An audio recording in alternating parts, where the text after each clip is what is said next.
玻璃冲望着世界，设计蓝图就在眼前，一笔一画描绘明天，线条勾勒幸福的画面，砖瓦的堆叠，建构爱的堡垒，搭建世界，花花蝴蝶，自由去飞。走在这城市喧哗的大街，仰望彩色的人间，握住手心中那未来闪闪开的花朵，理想不再是尽头，黑夜转眼就走，世界已改变，追逐我们的梦，幸福拥有。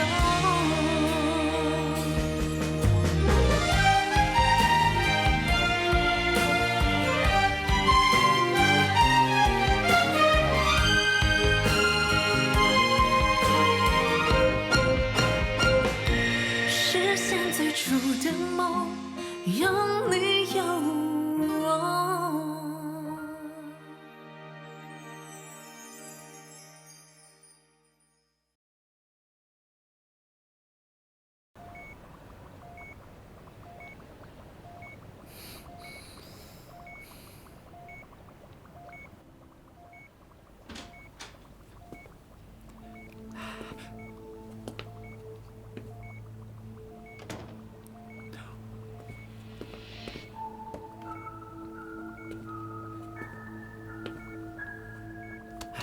杨先生，杨先生，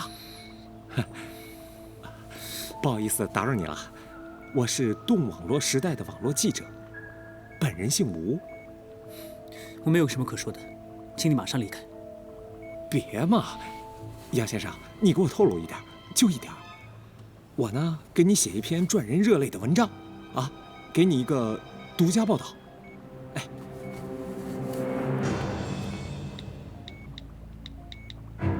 现在很多人，我干什么？啊！我告诉你，我说过我不接受任何的采访，请你马上离开，要不然我喊人了。给你多少钱？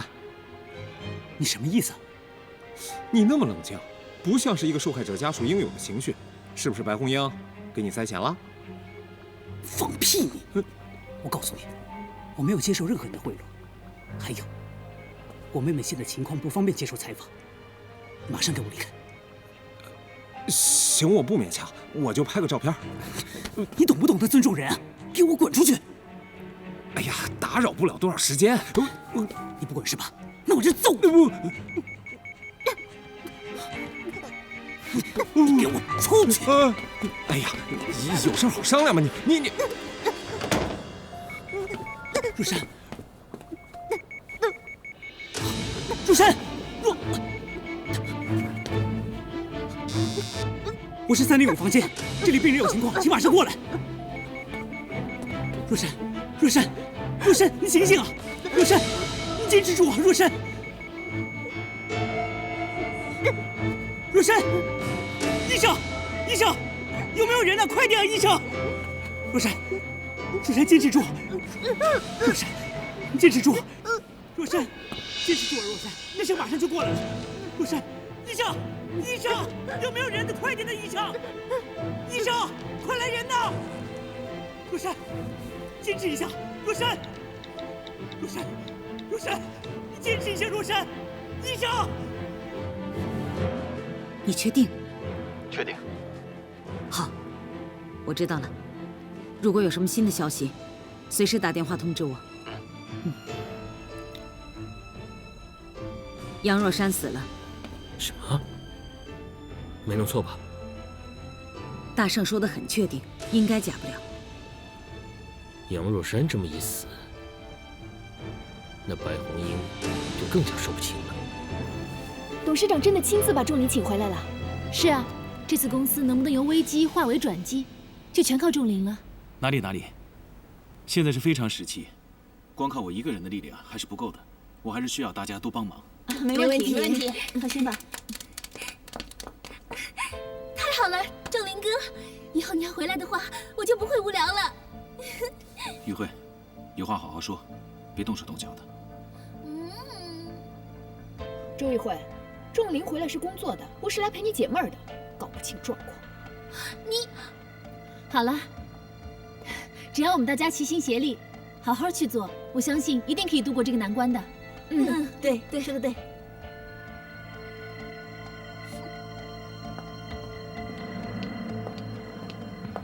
红英，董事长叫你过去一趟。好，我这就去。什么？若山去世了？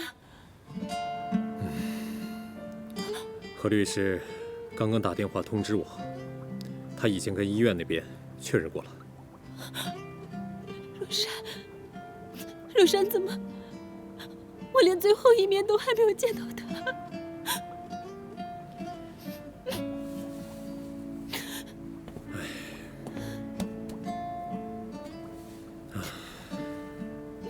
之前你一直坚持去医院看望若山，我因为狗仔队的关系没让你去。哎，这事儿都怪我。这不能怪你。可是若山怎么说走就走？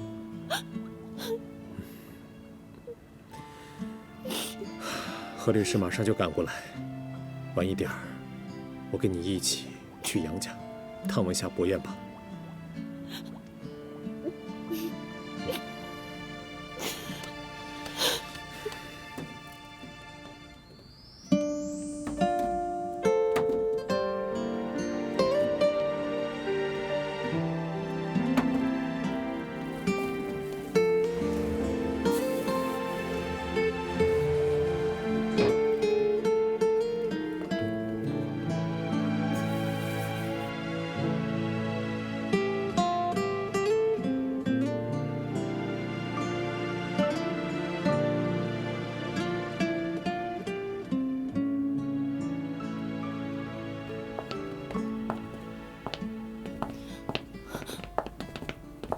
伯彦，对不起，我们来晚了。你们来干什么？我跟爸来探望你。谢谢，我很好，请你们离开吧。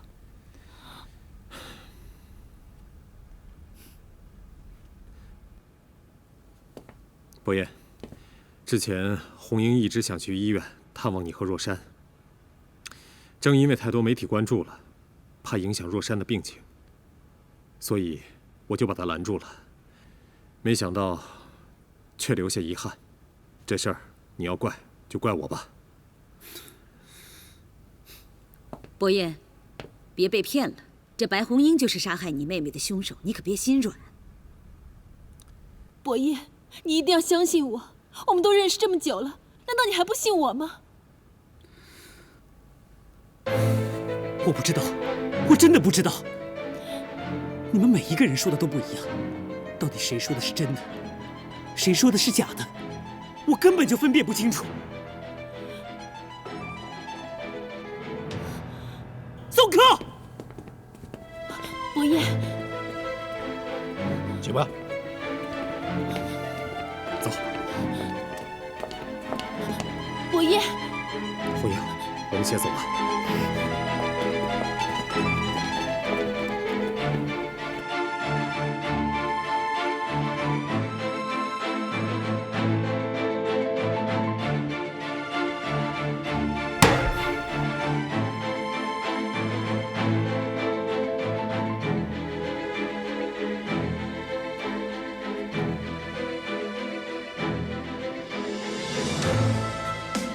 我是不是要打个电话给王警官？这出戏要怎么演下去呢？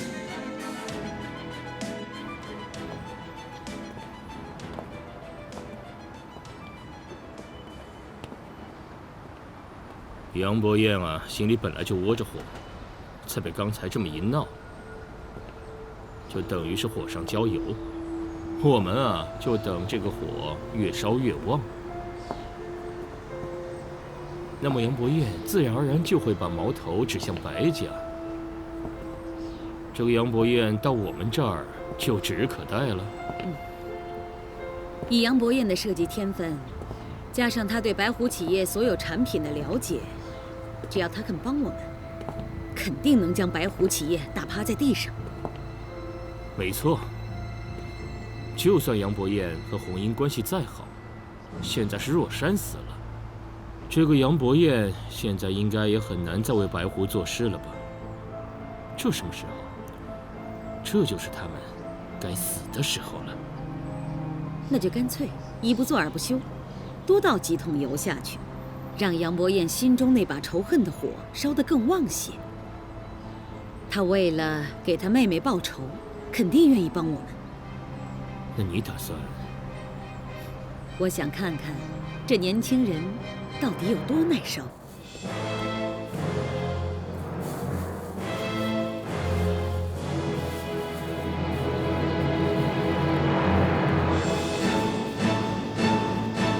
杨先生，我们布置还需要一段时间，我看您也挺累的，要不要先休息一会儿？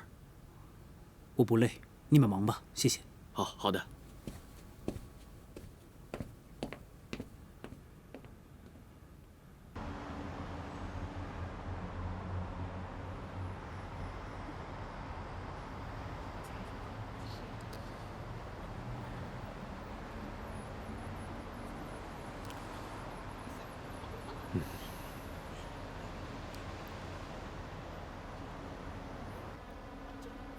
何律师，这个案件你怎么看？案件还在调查阶段，杨伯彦作为死者的唯一亲属，他的态度会对公安办案有很大的影响。没错，伯彦的态度的确很重要。尤其是杨伯彦的妹妹刚去世，所以杨伯彦啊，他的情绪会比较大一点。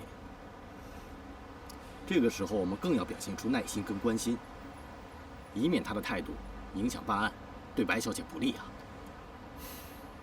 但是今天我们在杨家已经搞成这样了，白董事长，关键还是要看我们的诚意，还有就是看我们怎么去展现这个诚意。那你的意思是？我知道白小姐和杨伯彦的关系一直不错，白天我们见面也没说什么话，不如现在给她打个电话，表示一下对她的关心，相信她也能感受到你们的诚意。红英，你听见了没？我现在就给伯彦打电话。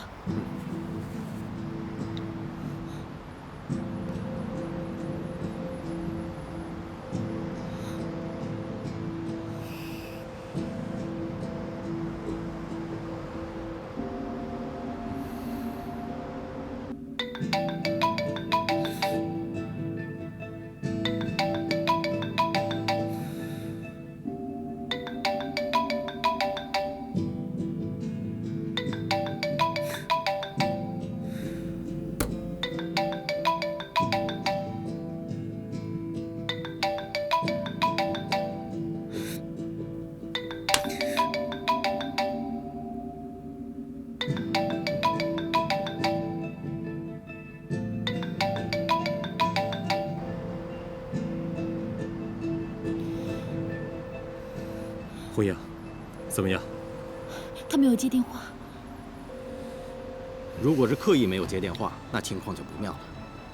恐怕是穆正平和徐永泰这么一闹，已经影响到了杨伯彦的态度。红英，你再打打试试。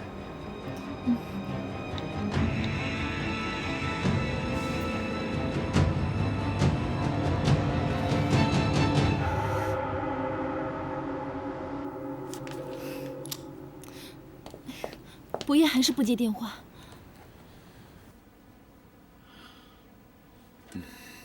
之前我到医院探望若山的时候，伯彦的情绪已经很紧绷了。现在若山不幸过世，他肯定无法承受这个打击，不接电话也是可以理解的。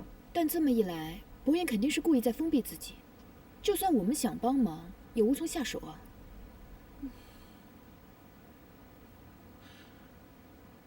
这样下去也不是办法。这样吧，明天早上我去找博彦。不用了，现在公司的事最重要，你还是留在公司里继续开会吧。至于博彦那边，我请何律师帮帮忙。先这样吧，你们开始准备开会。是董事长。好，我们现在开会，讨论接下来该怎么进行。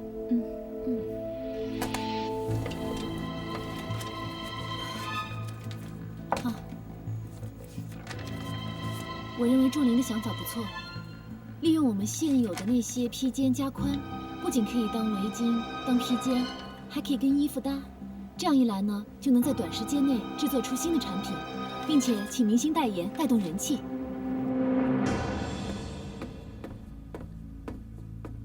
有这种事啊？好，我们晚一点碰面，好好商量一下。好，先这样。怎么了？白雨天又想耍什么花样吗？那是白雨天呢，是你的宝贝儿子。子瑶怎么了？玉慧说啊，这白雨天把咱们儿子找回白虎企业，说是想在最短的时间之内研发出新的产品，可能是想利用这新的产品弥补亏损吧。看来子瑶还是放不下红英。等我把白虎企业夺回来以后，我一定要给他好好洗洗脑子。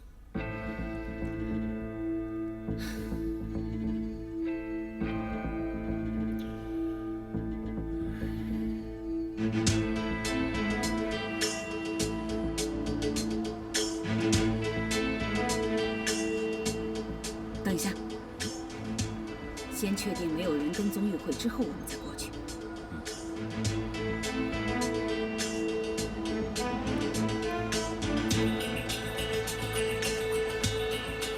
玉慧应该没有被人跟踪，把车开过去。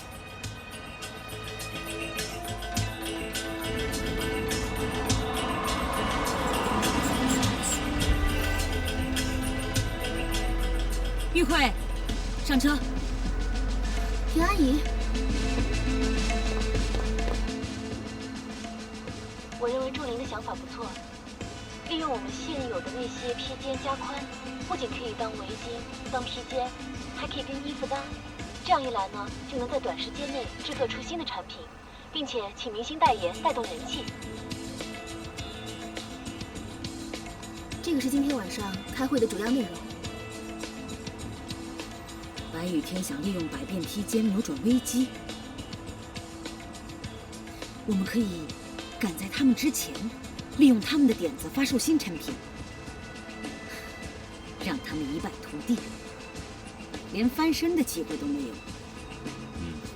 事不宜迟，我们赶紧回去计划一下，让工厂赶紧加工。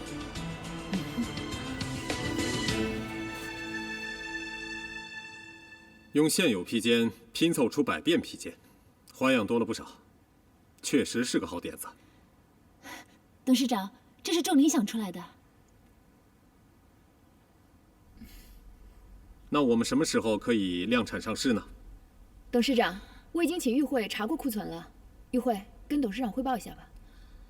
现在目前仓库的数量已经够了，估计1个星期后就可以上市。能不能再快一点？我们每个门市每天都在赔钱，我们需要大量的现金啊。1个星期已经很快了，工厂已经不间断24小时的在生产了。其实我认为3天就够了。3天？你有这个把握？这个产品是拼凑起来的，只要花样配色抓对了，应该不用那么长的时间。好，既然你那么有把握，这事儿就交给你负责，怎么样？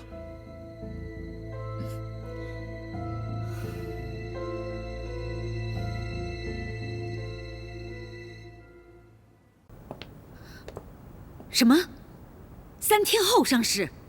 这么快？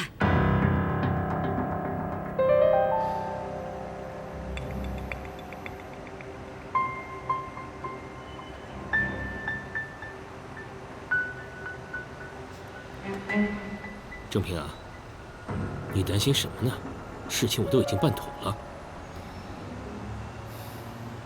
要上白雨天，待到这次机会东山再起的话，恐怕我们已经没有那个金钱跟时间继续跟他耗了。永泰，如果这次赢了，我们就是一本万利；要是输了，我们可就是血本无归呀。郑平啊，昨天呢，我已经让人收购了大量的披肩，只要有足够的人手，我相信可以在1天时间内把这个货给赶出来，然后再找1天去铺货。这样算下来，还是比白狐提早了1天。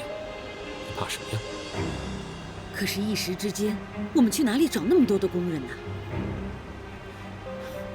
来，郑平，不用担心，你就等着验货吧。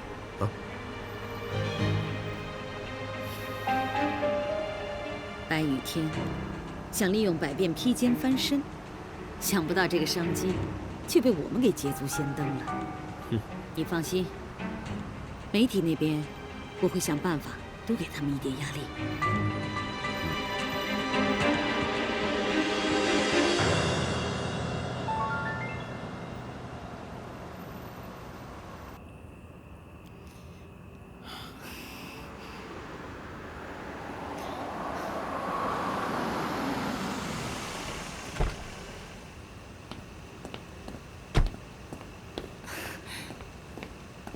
新产品赶得怎么样了？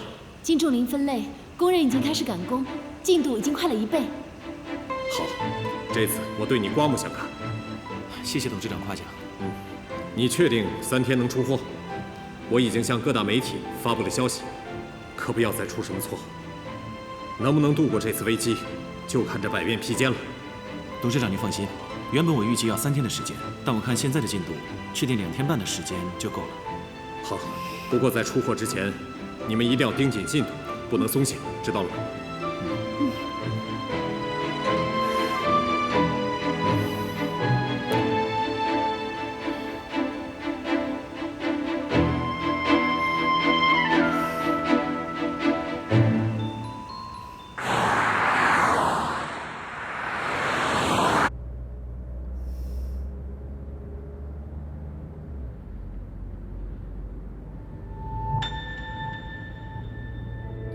小郑，前面靠边停。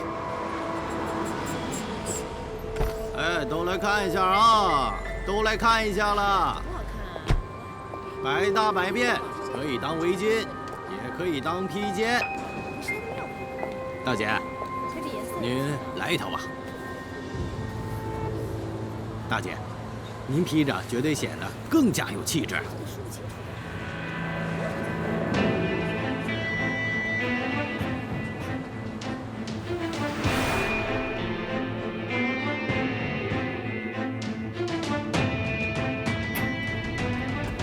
永和，永和，在这儿呢。哎，永和，你看看这是什么？嗯，这什么呀？这是红英新研发出来的百变披肩，工厂正在赶工了，我们公司能不能翻身就靠它了。来，快试试。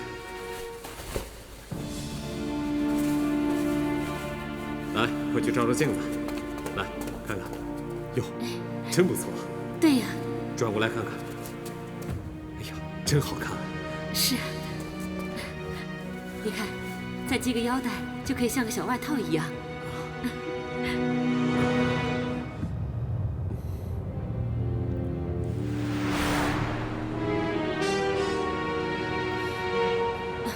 老板，请问一下，你们这个是从哪里进的货啊？这是今天早晨从宝鼎设计进的货，绝对新款，质量呢，绝对没问题。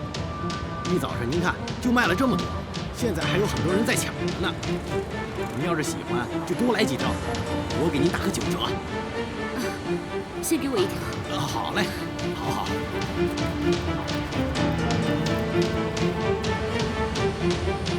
哎，好嘞，谢谢你啊。那您拿好啊，下次再来啊。哎，这2条尽量买啊，百搭百变，可以当围巾。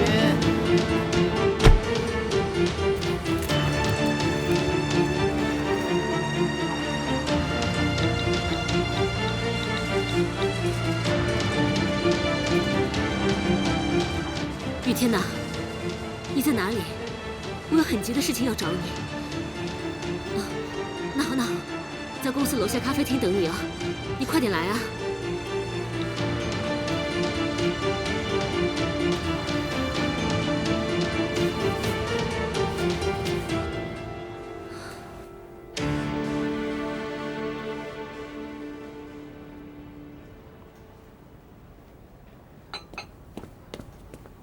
雨天啊，哎呀，永和，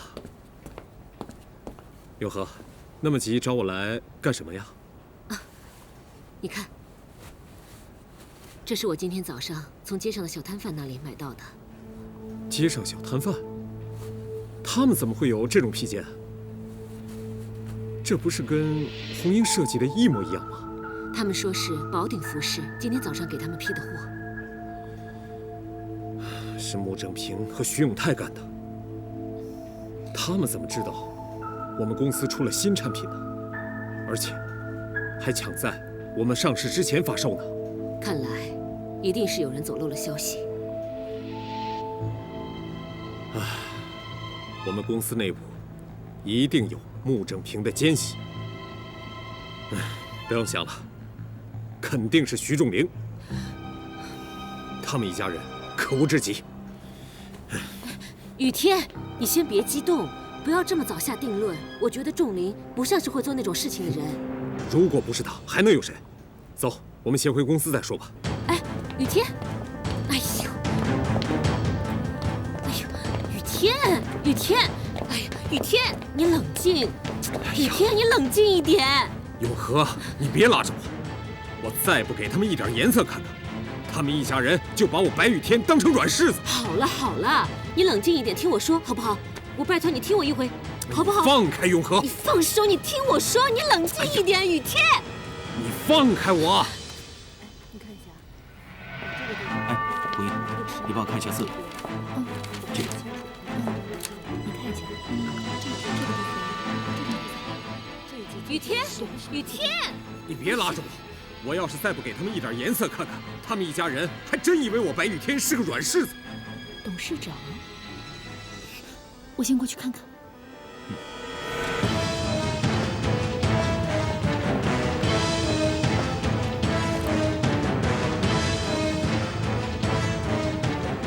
你别激动，生气做不了正确的决定。你听我一回好不好？我拜托你现在松手，别去了。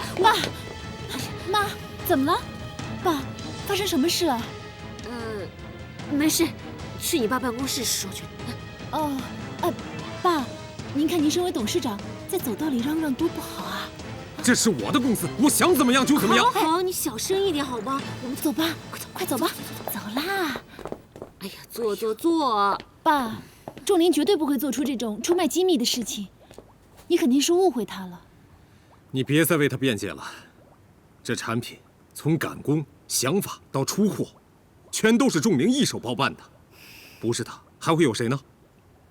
我肯定仲林跟穆正平是一伙的，他来到我们白湖做内应，实在够卑鄙的。就是因为产品从头到尾都是仲林负责，才更不可能会是他啊。他都有能力去设计这些产品了，那他可以直接拿到他妈妈的公司生产销售，又何必再跑到咱们公司来再去演这出戏呢？那是因为他知道我们公司的财务状况吃紧，才想乘胜追击，目的就是要从我们的内部搞破坏，让我们雪上加霜，让我们白湖倒闭破产。爸，您别忘了，当初是您主动要请仲林回来的。如果您不让他回公司，他又怎么可能执行这些计划呢？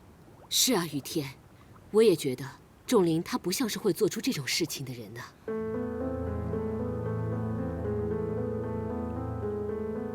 那不是仲林，还会有谁呢？能够拿到我们公司第一手产品的数据，那就只有设计部的人了。难道设计部有内鬼？难道是与会？与会？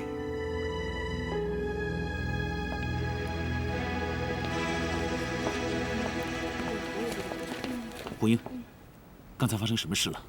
是啊，董事长又生气了。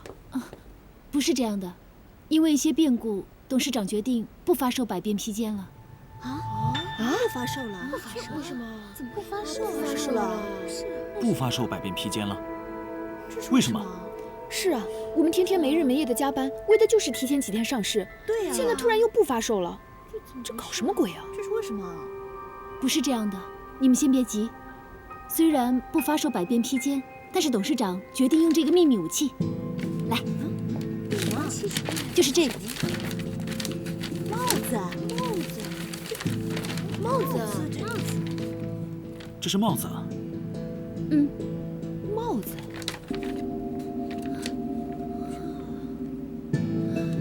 改卖帽子了，我得赶快通知他们。你说什么？白雨天不卖百变披肩，改卖帽子了？这什么情况？我也不知道，反正我已经把帽子的设计图画好了，我现在就发给你看一下。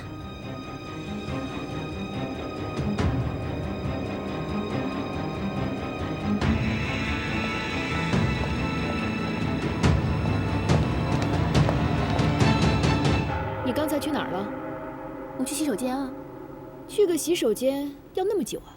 没办法，闹肚子，所以才那么长时间。我要回去工作了。你不是刚工作完吗？还有什么好工作的？红英，你在说什么啊？我一点都听不懂。听不懂？那你就自己看。我也不知道，反正我已经把帽子的设计图画好了，我现在就发给你看一下。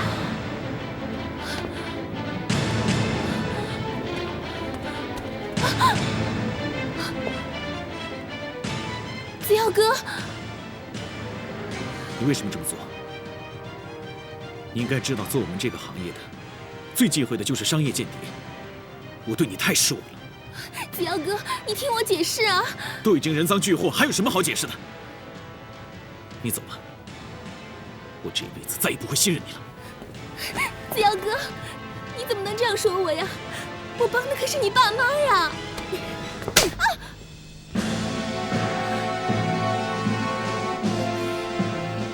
你敢打我？打你怎么了？像你这种墙头草、老鼠屎，就应该扔到马桶冲掉。玉慧，我自认待你不薄，我信任你，所以才请求董事长让你跟仲林回来。可是你呢？你为什么要这么做？我是为了我们姐妹的情谊才让你回来，你到底是为什么？红英，像他这种间谍根本听不懂人话，他这种人就应该肃清整顿，赶出公司。商业间谍，滚出公司！商业间谍，滚出公司！商业间谍，滚出公司！对，我就是个商业间谍，那又怎么样？你去告我呀，告我呀，你告我呀！哟，你正事儿做不好，这顶嘴倒是挺厉害的嘛。像你这种自以为是、不知羞耻的人，还代理总监呢？公司应该第一个开除的就是你。真是不知悔改啊！这做错事情还这么大言不惭地骂别人，没救了！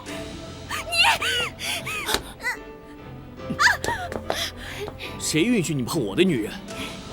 包公子，你好 man 啊！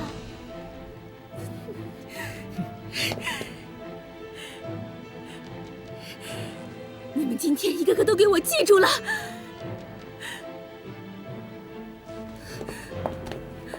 子尧哥，这公司咱们都别待了，我们现在就走，去你爸妈公司。走。要走你自己走，我不可能跟你走的。子尧哥，你看清楚了，这些人都是你爸妈的敌人，难道你要为这些人跟你爸妈作对吗？我站在道理这边。我妈做出这样的事情，我已经觉得很丢脸了，我绝对不可能回去助纣为虐的。你要继续留在这个公司的话，才会拉低你的格调。玉慧，我不想为难你，你离开公司吧。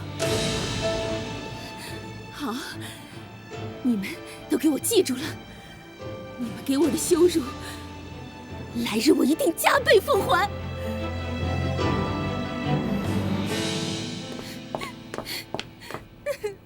好了，玉慧，乖，先别哭了。平阿姨，白虎公司的人全都欺负我，连子耀哥都不帮我讲一句好话。我知道你受委屈了啊。我受委屈没关系，但是我不想眼睁睁的看到子耀哥在白虎公司被他们洗脑。还有，真正受委屈的人是你跟徐叔叔。玉慧啊，你真是个好孩子。可我就不懂，为什么我们家子耀总是看不见你的好呢？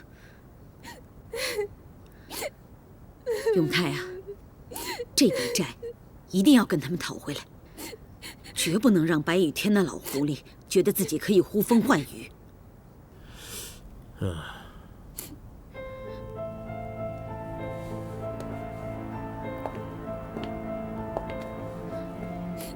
你这是什么表情啊？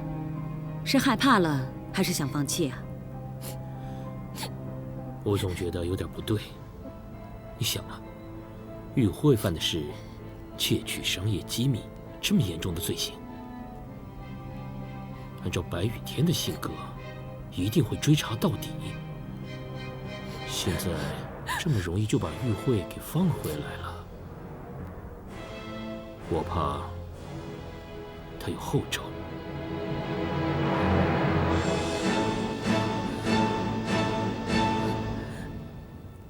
优婶啊，茶端来客厅啊。哦。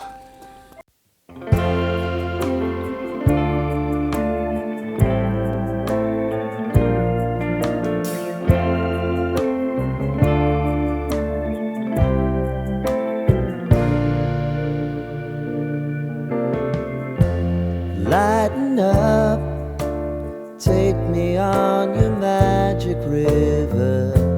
Tell me all your dreams align.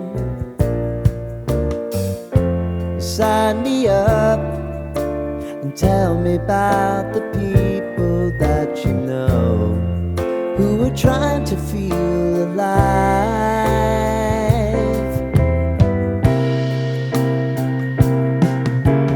Life can get hard, so honey, if you need to cry,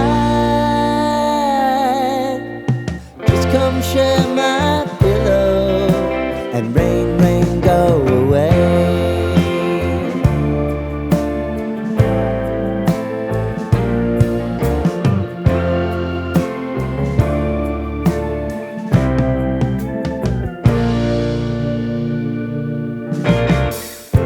I wanna hear about everything you're ever thinking.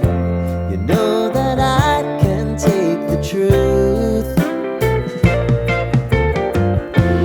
Call me out if you think I'm ever slipping. Maybe I can turn it around.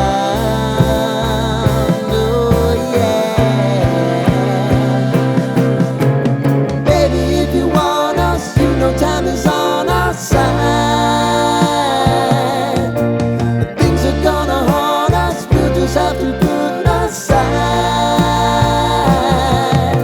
And I'm right here if you just need to cry.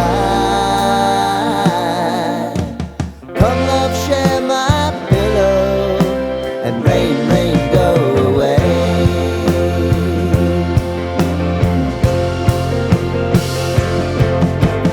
Been some time since you fixed me.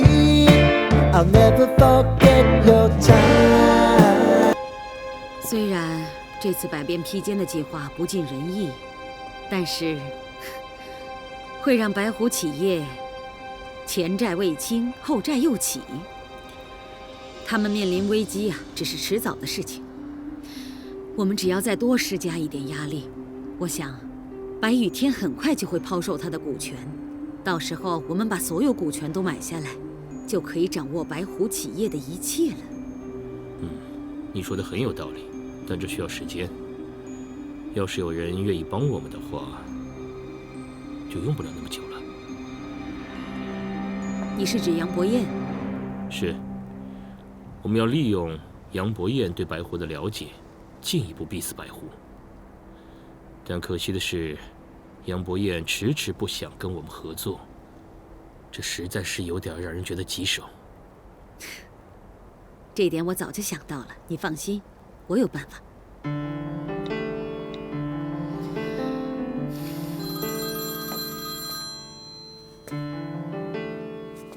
喂，穆正平，你这个阴险卑鄙的小人，居然还敢打电话给我！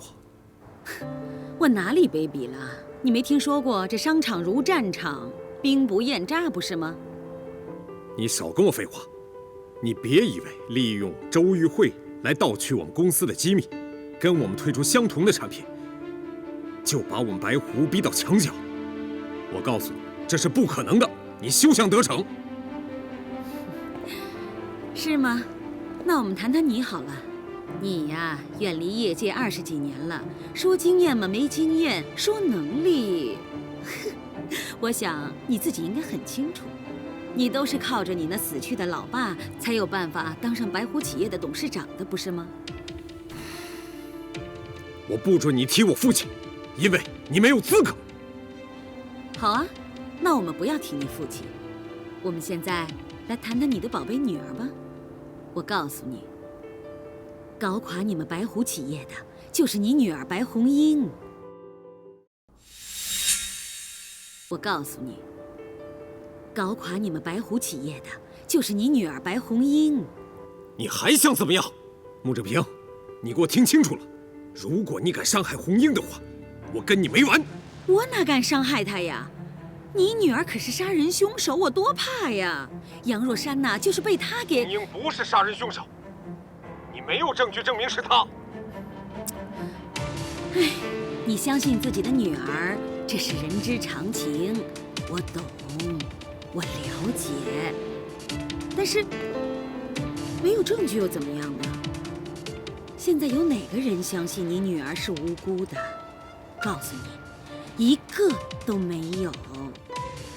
就算是一张白纸，只要所有的人都说它是黑的时候，它就是一张黑纸。白雨天，别说我没提醒你啊，你要是迟迟不肯让你家女儿上杨家磕头认错，还有在媒体面前呢道歉忏悔的话，这对你们白狐企业的形象是一大打击呀！你不怕吗？我不怕。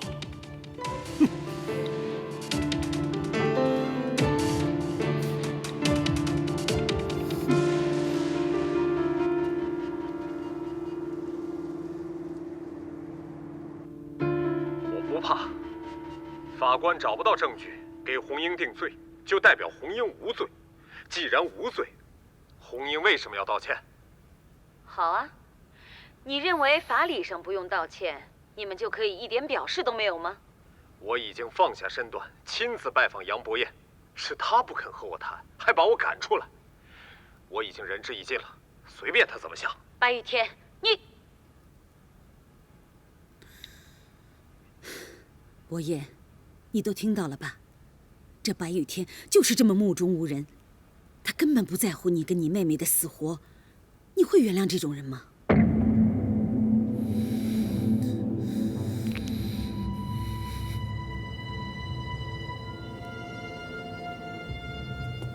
伯彦啊，我知道你这个人心好，宁愿自己受委屈，也不愿意为难别人。但她可是你的亲妹妹，只是个小女孩，你宁愿她就这么不明不白的死了吗？如果你不为她讨回公道的话，这个世界上还有谁能为她讨回公道？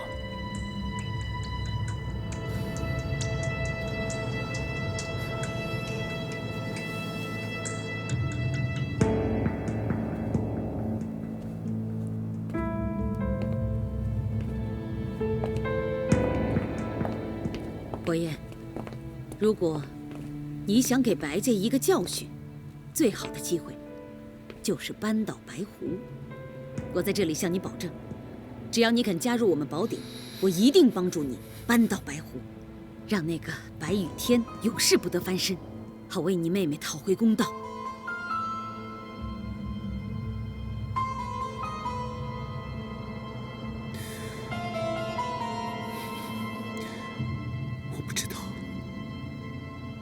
真的不知道。原本我妹妹跟红英是很要好的朋友啊，为什么？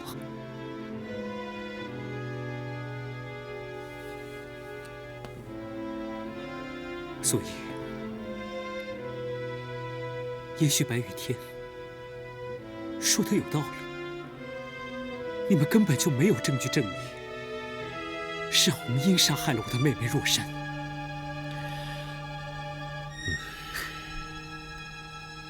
过去是好朋友，那又如何？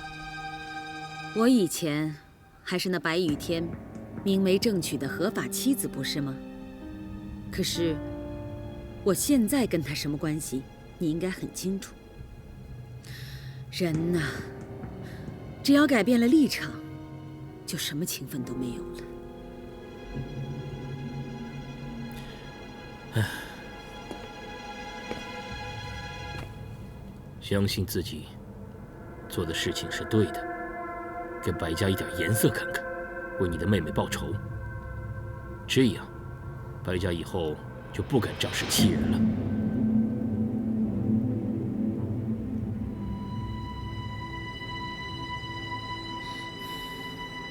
伯彦，我们现在不会逼你做出任何决定，我们只是希望你能够认真的考虑，想想你的妹妹，想想你自己的未来。只是我也不希望你想得太久，眼前就是打垮白家、扳倒白狐的最好机会，只怕错失了这个机会，就没法替你妹妹报仇了。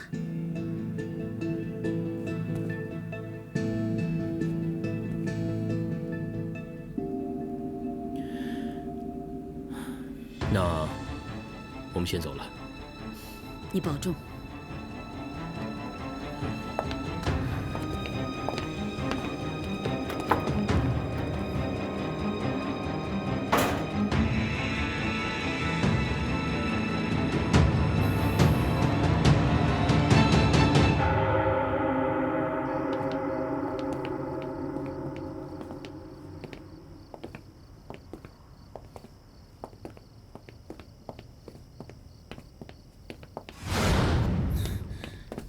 等一下！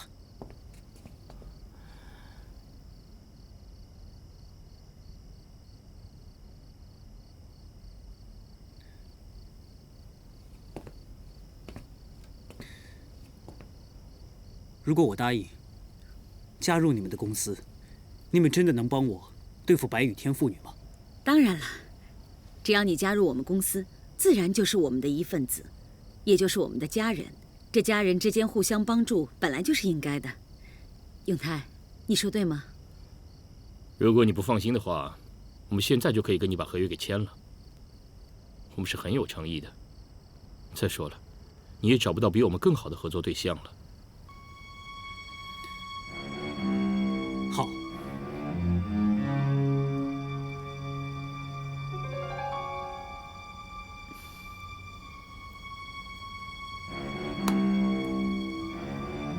合作愉快。合作愉快。合作愉快。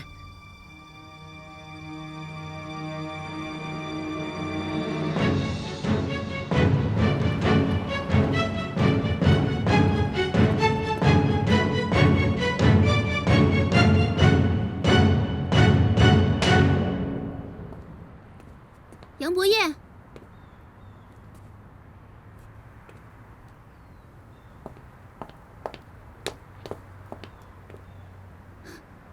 你怎么来这边了？因为我要给我妹妹报仇。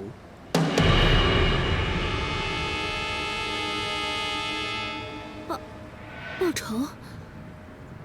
你别乱来啊！楚玉慧，你紧张什么呀？我没紧张啊。难道我妹妹的死跟你有关系？你胡说八道些什么东西啊！你妹妹的死怎么可能跟我有关系？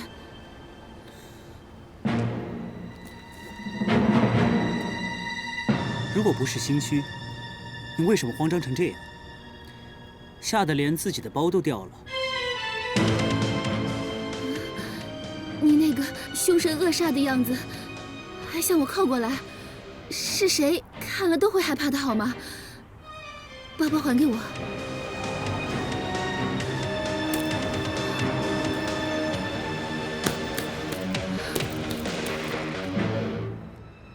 伯彦、玉慧，平阿姨。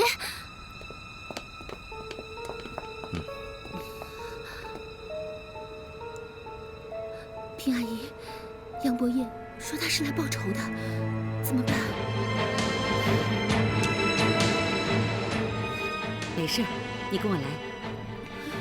来啊，伯彦。伯彦，来得真早，我们进去谈吧。进去？平阿姨，我刚才不是说过了吗？他可不是来聊天喝下午茶的。你确定要让他进去吗？没事。走吧，伯彦。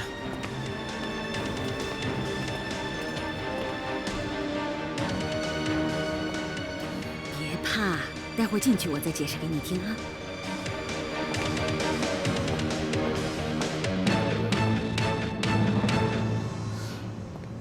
最后，伯彦终于决定加入我们宝鼎企业，成为我们的一份子。正因为这样，所以伯彦才会说，他是来替他妹妹报仇的，对吧？对，他们不仁，也别怪我不义。我想借助你们的力量来对付白家，让伤害我妹妹的凶手得到应有的报应。原来是这样啊！来，伯彦，我带你出去看看。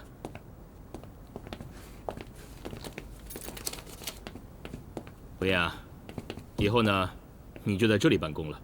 有什么需要的地方，尽管跟我说。谢谢。平阿姨，拉杨伯彦进我们公司，真的可以吗？他之前对红英的感情那么深，你确定他会反过来对付红英？他对红英的感情到底有多深，我并不清楚。但是，只要让他记住，他的亲妹妹就是被白红英给害死的。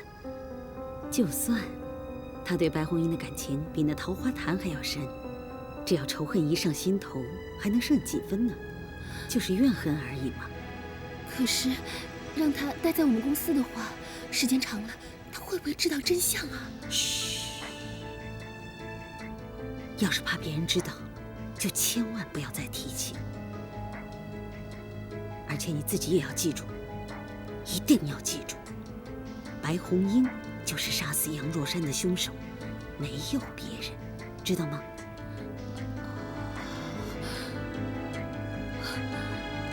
对，是白红英害的杨若山，是白红英害的杨若山，是白红英害死他的。对，就是白红英干的。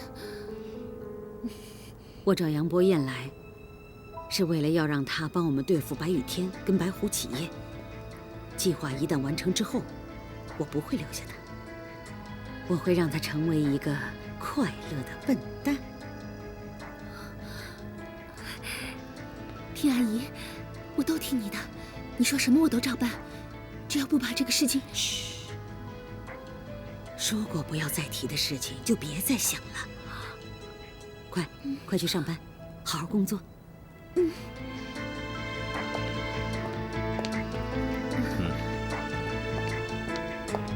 一切正常。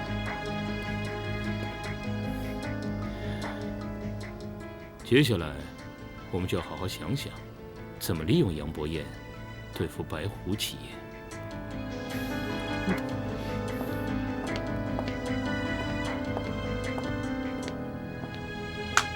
两位，请注意，10分钟之后我们开会。我们要讨论的项目是如何对付白虎企业新项目的计划，准备一下吧。我知道了。是。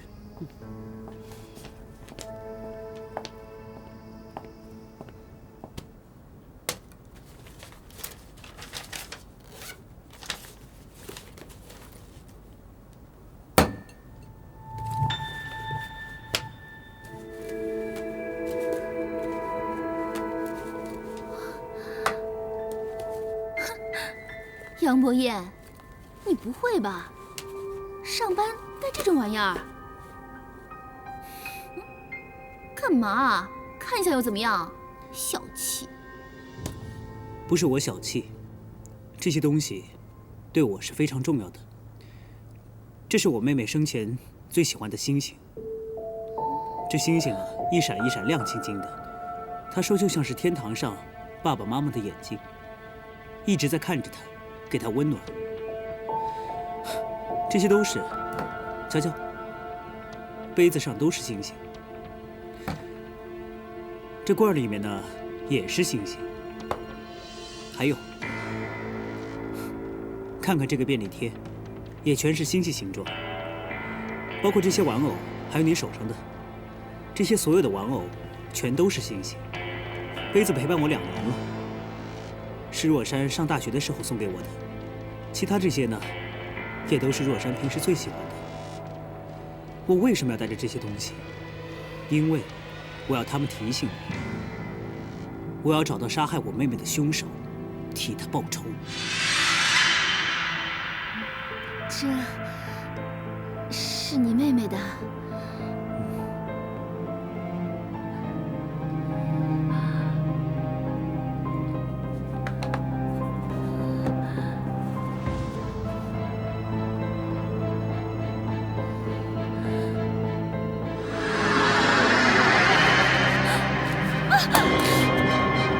神经病吧！上班带这种东西，无聊。工作。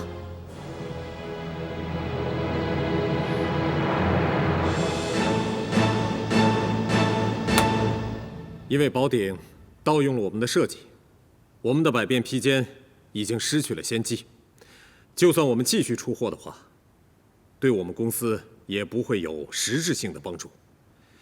所以我今天临时叫大家来开会，就是要大家帮我想想办法，让我们公司度过这次资金短缺的危机。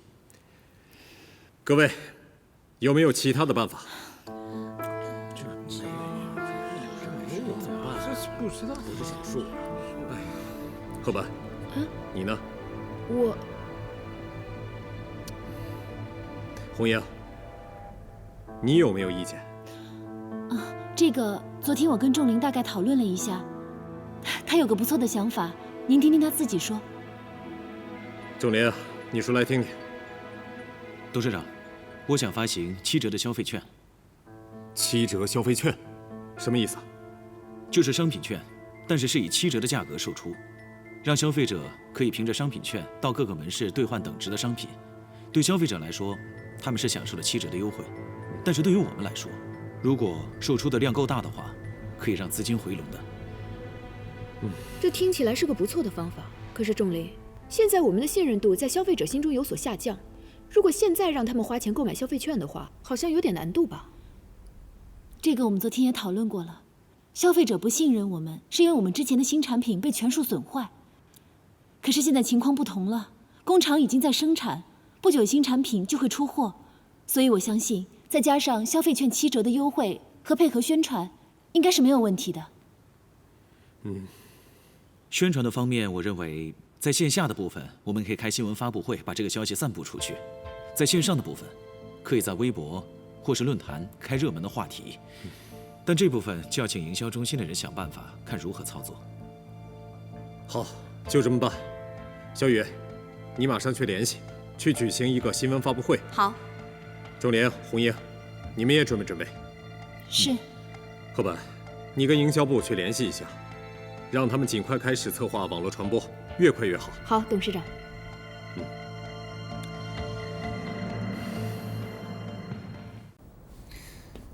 大方向呢，我已经统计出来了。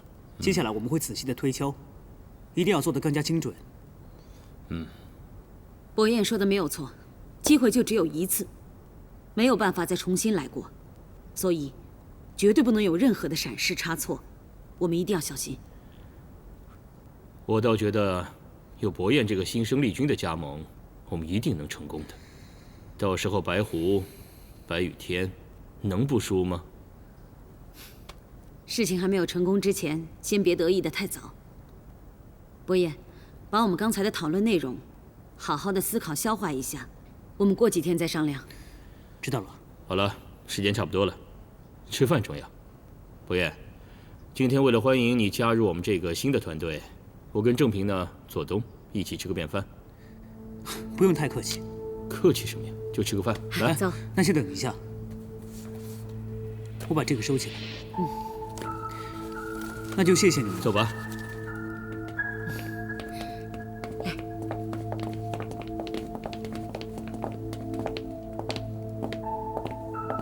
位子我已经订好了。你看白狐要发消费券了。白狐要发消费券了？对呀，你看微博嘛，将召开新闻发布会。是啊。展现赔偿的诚意，真有意思啊。是啊。玉慧。啊。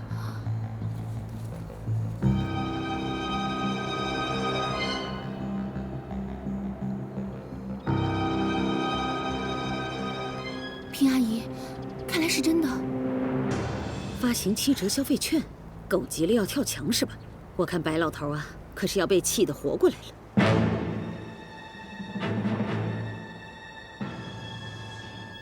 怎么还不来？我等半天了。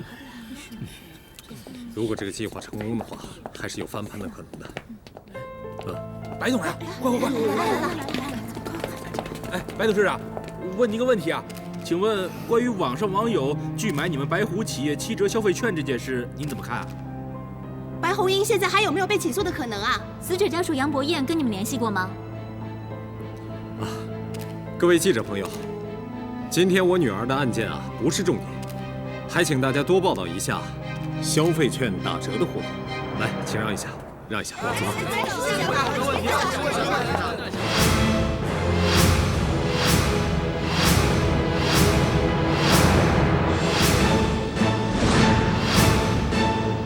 徐永泰，你们今天又想耍什么把戏？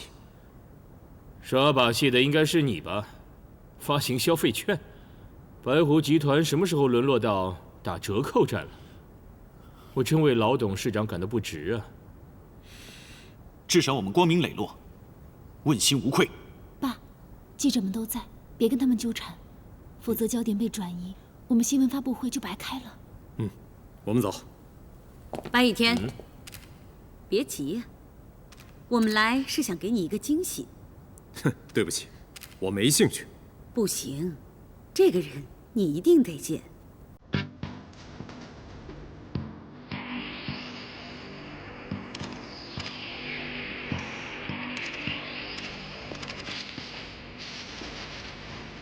杨博彦来了，他来找白红算账吗？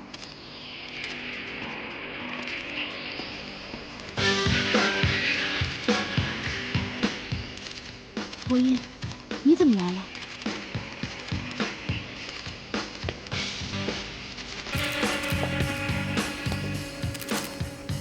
各位记者朋友们，欢迎你们的到来。今天我杨博彦在这里宣布一件事情：从今天开始，我将进入宝鼎企业，担当他们的时装设计师。博彦，你怎么会加入宝鼎企业呢？当然是为了打败你老爸。各位媒体朋友，杨博彦的妹妹杨若珊就是因为这个白红英而丧命，可是司法正义迟迟没有到来。我们宝鼎企业邀请杨博彦加入，不但因为爱惜他的才华，也因为同情他的遭遇。他加入我们，目的只有一个，就是要打垮白狐企业，讨回公道与正义。杨博彦，所以你是在对白红英宣战，对吗？白董事长，你怎么看？白红英，杨博彦质疑你的清白，你作何解释啊？各位，杨博彦的个人行为，我不予评论。穆正平和徐永泰本来就处心积虑的要对付我们白狐企业，他们两个的职业道德非常有问题，所以被我赶了出去。至于杨博彦加入他们公司，那我只能表示遗憾。怎么会这样啊？大家不要听白雨天胡说，我在白虎集团辛辛苦苦的干了20年，之所以离开白虎集团，是因为我尊敬的老董事长已经走了。没错，以白虎企业目前的状况，白雨天他根本就没有能力去领导。更可恶的是，就是白雨天把永泰给挤走的。伯爷，你忘了以前我们一起在白虎打拼的日子吗？徐永泰的为人你又不是不清楚，你怎么能够帮助他们来对付我们白虎企业呢？欧英，这是我自己的事情，不用你操心。伯爷，你真的以为是我伤害了若山吗？不要再提若山的名字，白红英。杨伯彦，你到底是怎么了？我做什么跟你没有任何关系。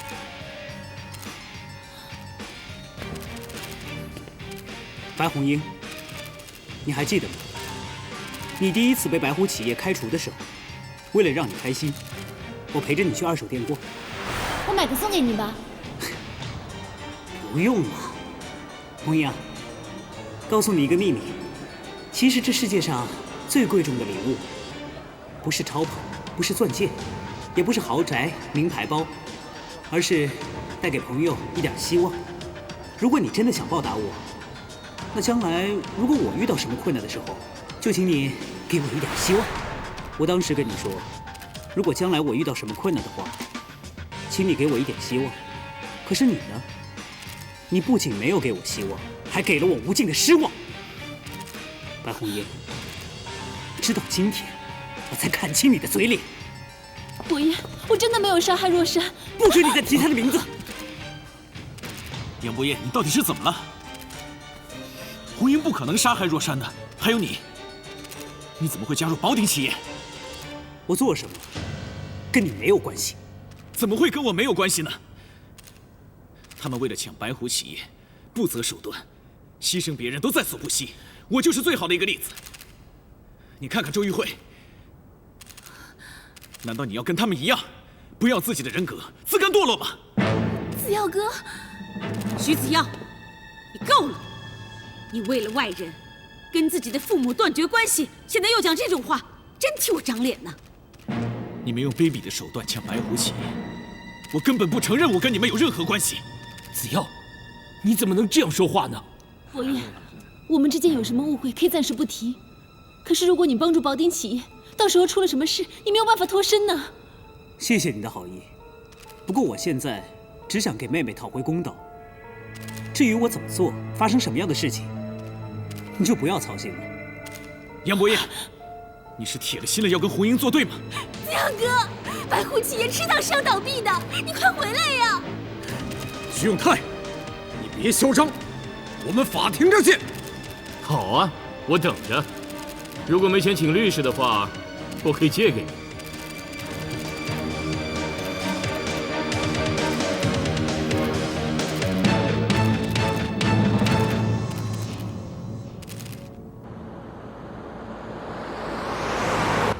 简直欺人太甚了！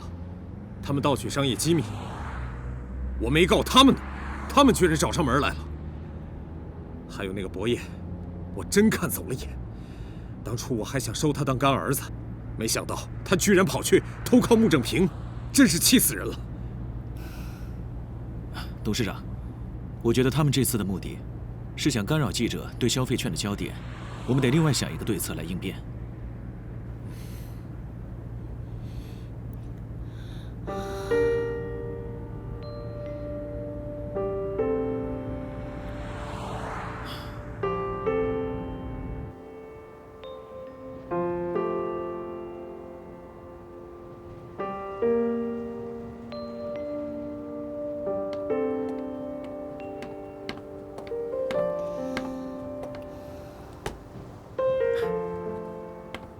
祝宁牌特调咖啡，喝了保证让你开心。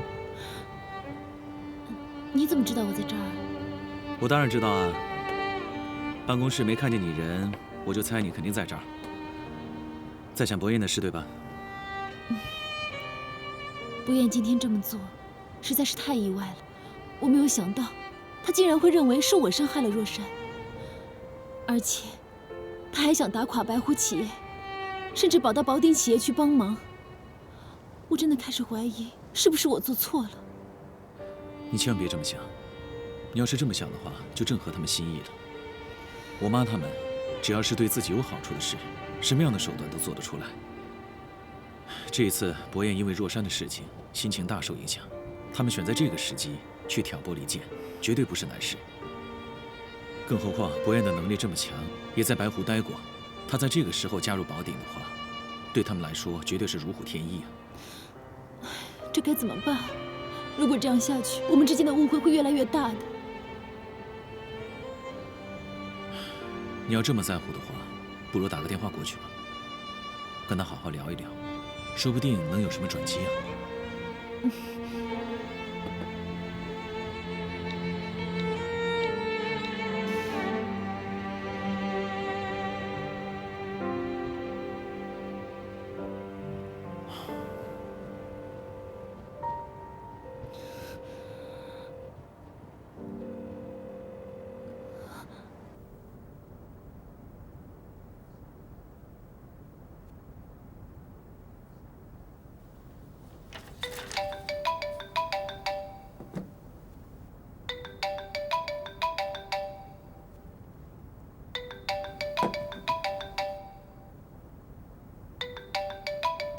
杨博彦，你手机响了，怎么不接呀？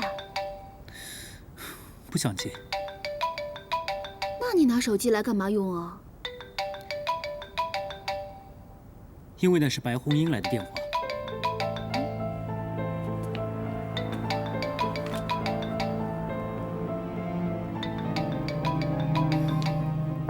伯彦，你这样做是对的。我想白红英一定想了千百万个理由，想要跟你解释。电话也别关，让他想吧。白湖企业现在情况也不是太好，白红英没办法了，才会打电话给你吧。伯彦，好好干，等把白雨天扳倒以后，你就可以替你的妹妹报仇了。好，我知道了。你来一下，我跟你讨论一下这个。好。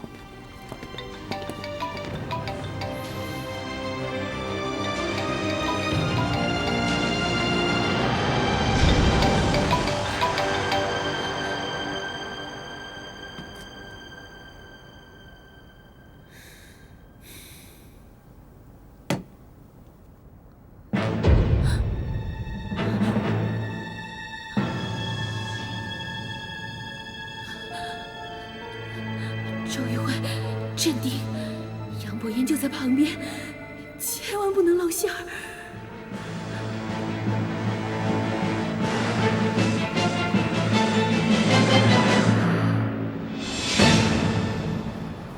卖气球了，卖气球了，卖气球了，卖气球了！大姐，买个气球吧。大姐，买个气球吧！啊，买个气球吧！大姐，买个气球吧！大姐，这气球是庙里求过的，买几个带回家会给你家人带来福气跟运气的。哎，买几个吧，不骗你。最近白生跟玉慧的工作都不太顺利，你可信其有吧？多少钱啊？10块钱一个。哟，再便宜点。便宜不了了，这个买2送1。行吧行吧，我拿一个绿的，一个红的。哎，完了你给我送个紫的啊。行，没问题。嗯。哎，好嘞。来。走，您的气球。慢走啊，大姐。嗯。卖气球了，卖气球了！多少年了，高考像一张大网，把农村最优秀的人才网罗到城市。玉慧啊，你回来啦！快洗洗手，准备吃饭啦。好。怎么了？怎么了？怎么了？玉慧，怎么了？这是哪儿来的？买的呀。买啥买它干嘛呀？这庙里求的，说能给咱们带来好运啊。哎，我讨厌星星，我讨厌星星，我讨厌星星，我讨厌星星！让你阴魂不散，让你阴魂不散，让你阴魂不散，让你阴魂不散！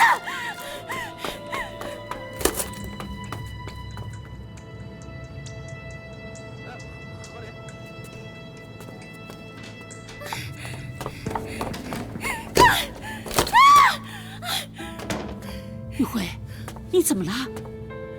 是不是在平阿姨那儿做的不顺心啊？哎呀，没有啦，没事，挺好的。你刚才的样子吓了妈一跳，一定有什么事发生了，不然你不会这样的。哎呀，我说没什么就没什么，我只不过不喜欢星星而已。你到底发生了什么事？跟妈说，有妈做主啊！你这样子可是妈……哎呀，烦死了！快走，快走，快走，快出去，出去！我要换衣服了。哎呀，出去！啊，换了衣服记得出来吃饭啊！快点出去！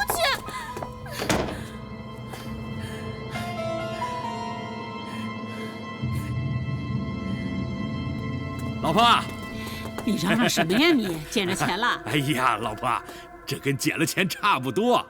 我呀找到工作了，待遇还不错，后天上班。真的？我就说这些星星气球可以带来好运吧。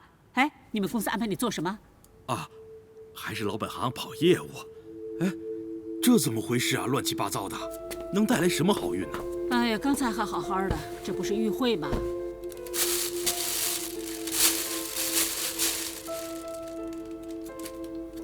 哎，你觉不觉得这孩子这2天不太对劲儿啊？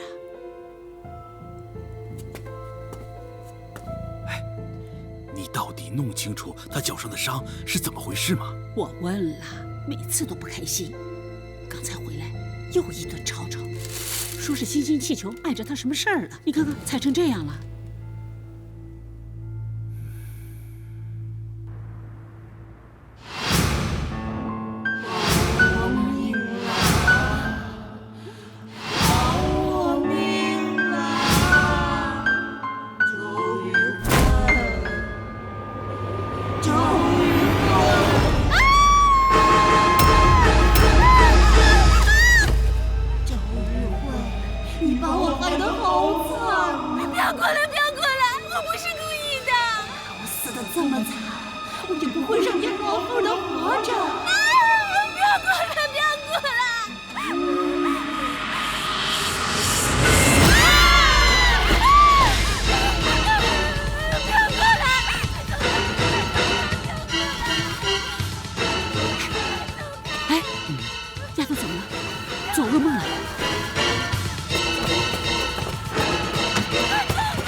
玉慧，怎么了？玉慧，是妈，是妈，是妈妈。妈！哦，不哭不哭，告诉妈，怎么了？怎么了啊？没事没事，噩梦而已，没事。瞧你这满头大汗的啊，什么噩梦？告诉妈。哎呀，你们都出去，都出去！我要睡觉了，快出去！玉慧啊，人家都讲日有所思，夜有所梦，你告诉爸爸，是不是有什么心事啊？哪会有什么心事啊？是啊，玉慧，你到底怎么了？遇到什么难事？你跟妈说，有妈在。哎呀，没什么没什么，你们都出去！哎呀，我要睡觉了，快出去快出去！好，我们走我们走。你没事没事的啊啊！哎，好了好了好了。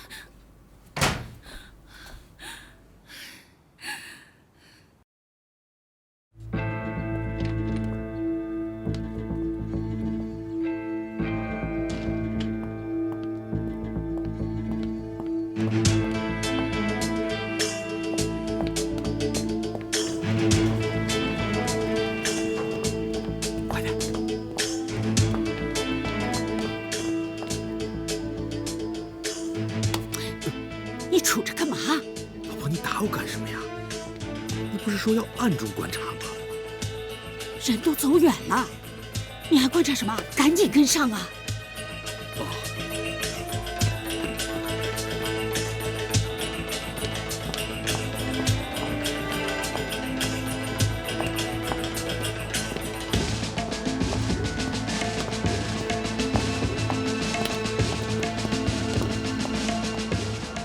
这丫头是正常上班，没什么可疑的呀。哎呦，伯彦呢？师叔，这里不宜说话，我们还是去别的地方说吧。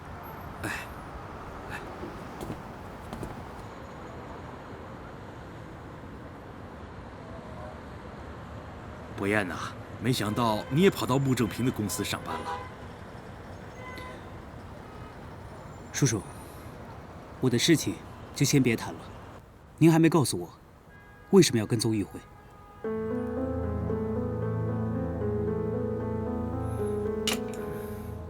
伯彦呐，你知不知道玉慧的脚是怎么受伤的？到底怎么了？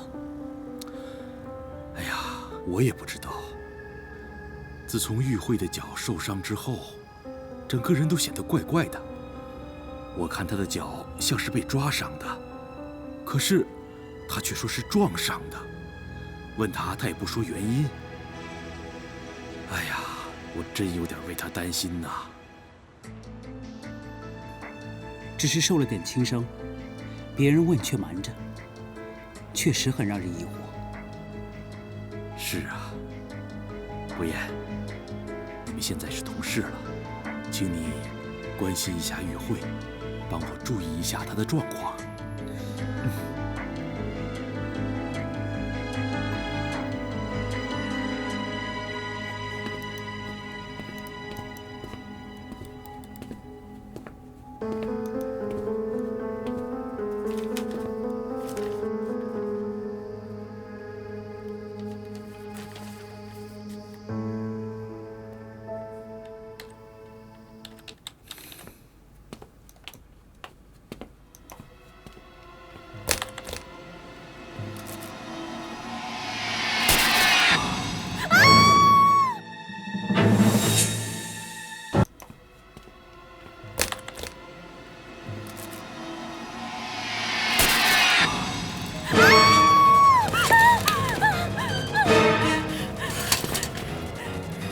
周玉慧，你没事吧？你还好吧？伯彦，你没事把这东西扔这边干什么？这个叫做祈福气球，能给人带来好运的。我是出于一番好意，可是没想到啊，谢谢啊。我来扶你吧。周玉慧，这是怎么了？你脚上怎么有这么多伤痕啊？没什么，在家里不小心摔伤的，没什么大不了的。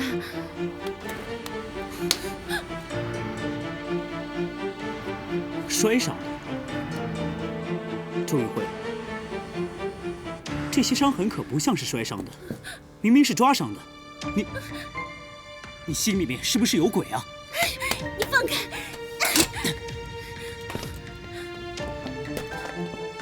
杨伯彦，我脚伤跟你有什么关系啊？是。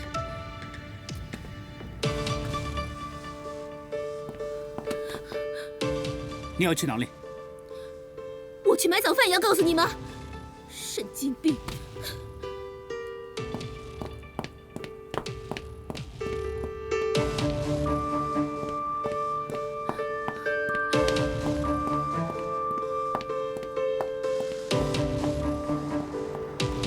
一大早就遇到个神经病，东问西问的，什么乱七八糟的吗？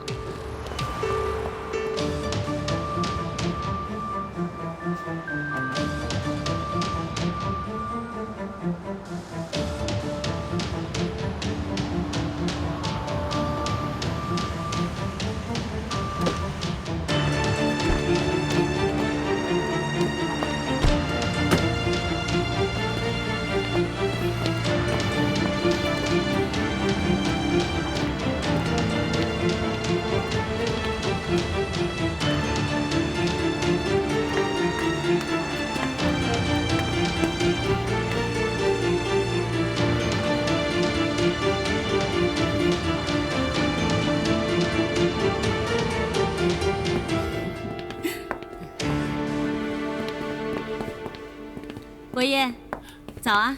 哦，徐总、穆总早。早。哎，怎么没有看到玉慧呀？她还没来啊？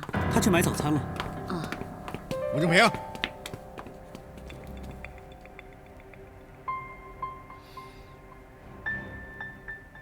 有事吗？哼，来这么早啊，两位？要不咱们出去说吧？是啊，这里是办公的地方，到外面说比较方便。两位请吧。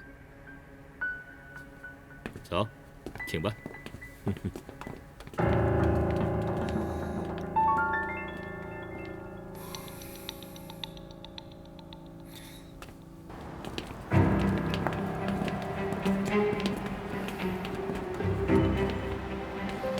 不是才给过你们一次，怎么又来要了？那钱哪够花呀？你们在这吃香的喝辣的开公司，咱兄弟俩干的事可都是在玩命啊！照你们这样花法，就算我有金山银山也不够你们花呀。这好说，就上次那数目再给一次，我们兄弟俩在这打包票，以后你就算是想见也见不着。我要是不给呢？撂狠话是不是？不给可以，你收买我们烧毁白狐企业货车的事儿，我们可就全爆出来了。到时候看谁玩不起。你敢？我有什么不敢？当初就是你们要求我干的。哎，稍等，稍等啊！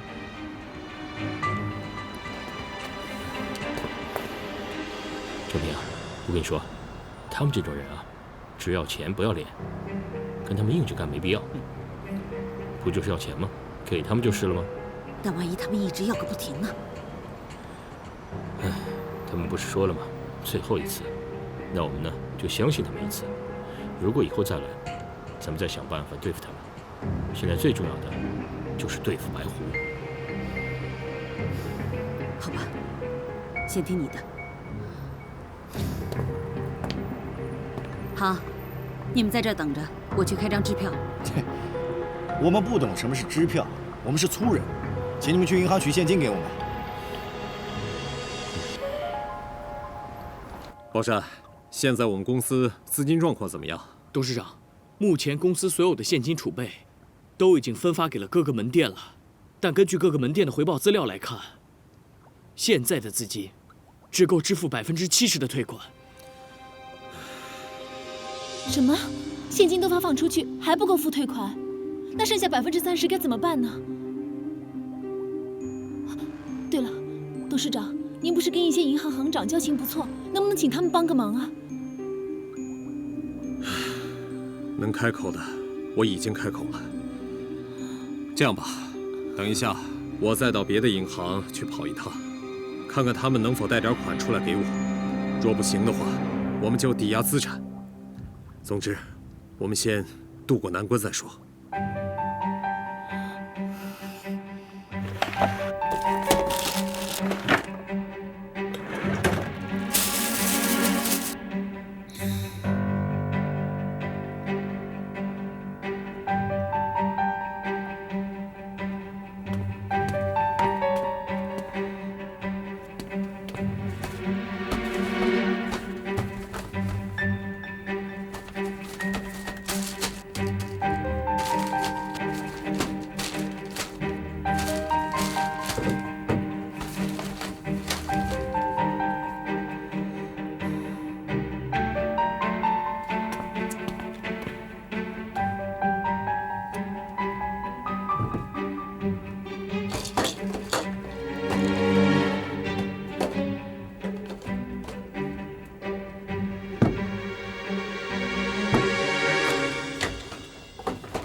来这么早啊，两位，要不咱们出去说吧？是啊，这里是办公的地方，到外面说比较方便。两位请吧。不对啊，这两个人明明应该是白狐企业的司机，他们为什么跑到宝鼎企业来？而且偷着跟穆正平见面，这里面一定有猫腻。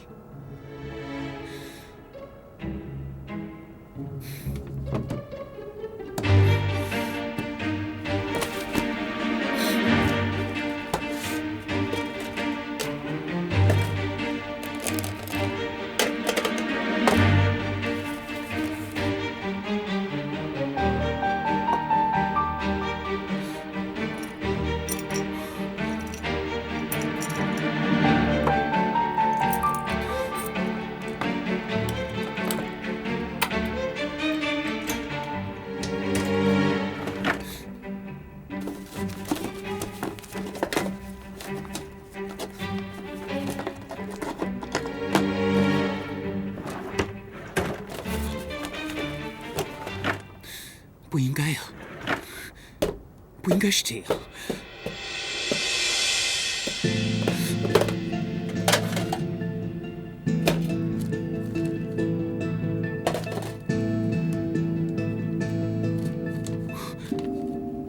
这不是若山的手机吗？怎么会在这儿？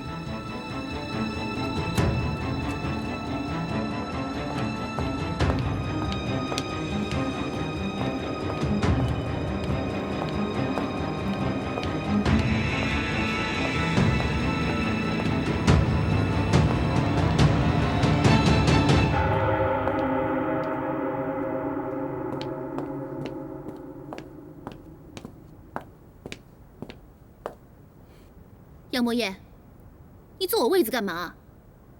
快起来，我要工作。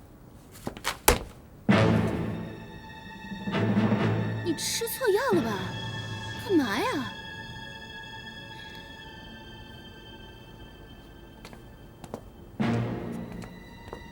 周玉慧，为什么害死我妹妹若山？你想干嘛？是你干的。就是你，一定是你，周玉慧！不是我，不是我，不是我，不是我害死你妹妹的，是谁告诉你这些的？肯定是那个白红英。白红英的话不能相信的。白红英，我现在就告诉你，是她告诉我的。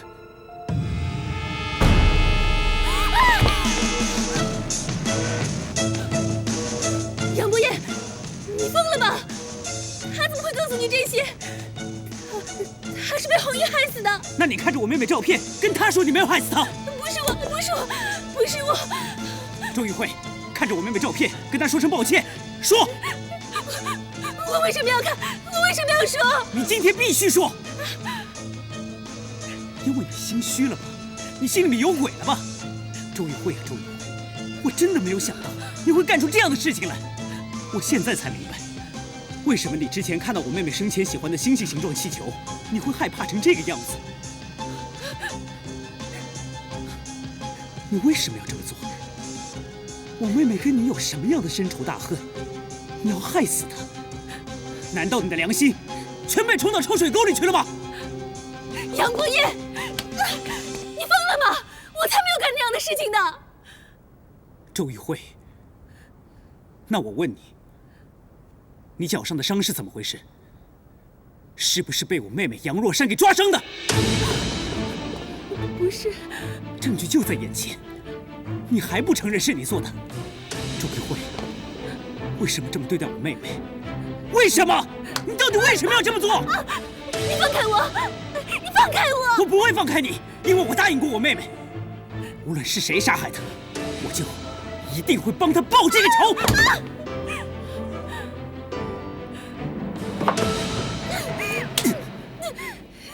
周玉慧，我今天要用你的命来抵偿我妹妹若山的命。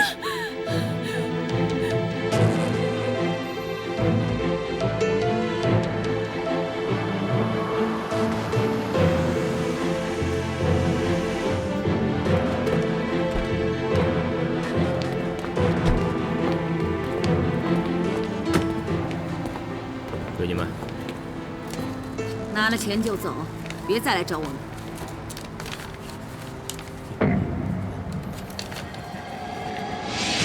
你放开我！杨若山不是我害死的，我没有干出那样的事情。闭嘴！周玉慧，到现在了你还不承认？我告诉你，我不会再相信你了。总之，我要替我妹妹若山讨回公道。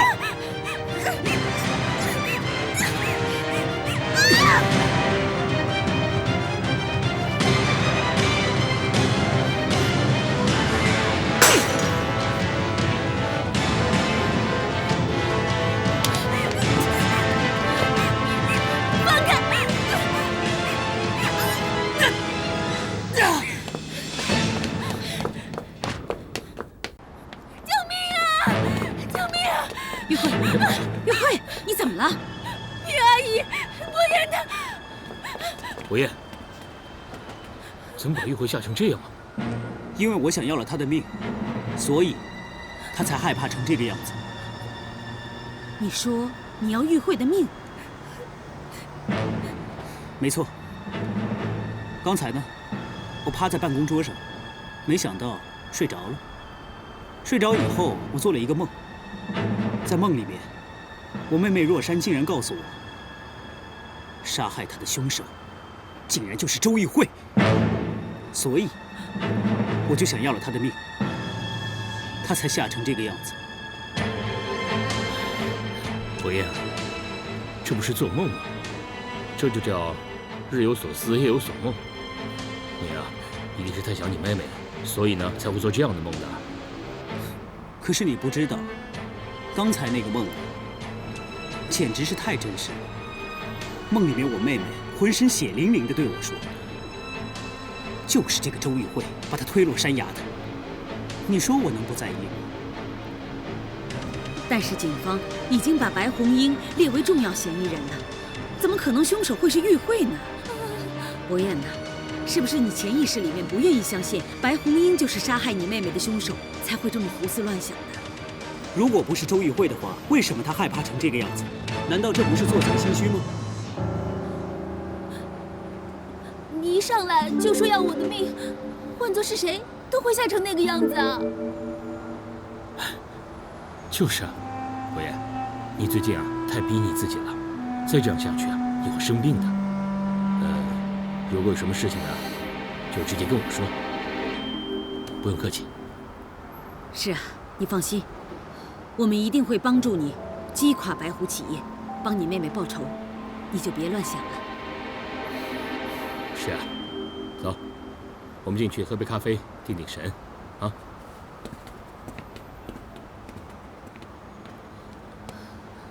他为什么会说你是凶手？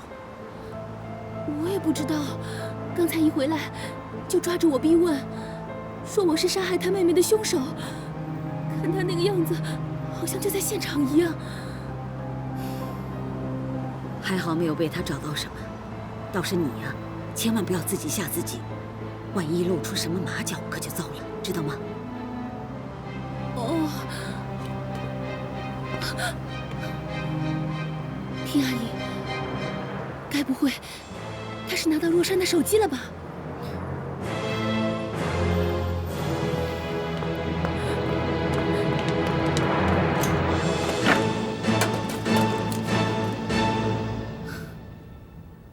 一惊一乍的，手机不就在这儿吗？那就好，否则就完蛋了。怎么样，一杯咖啡喝下去，心情好多了吧？好多了。那你先忙，我不打扰你工作了。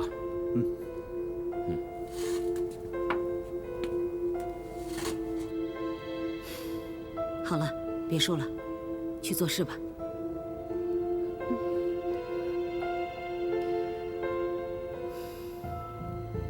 虽然手机没有被伯彦发现，但是放在这里还是太危险了，我得带回家去。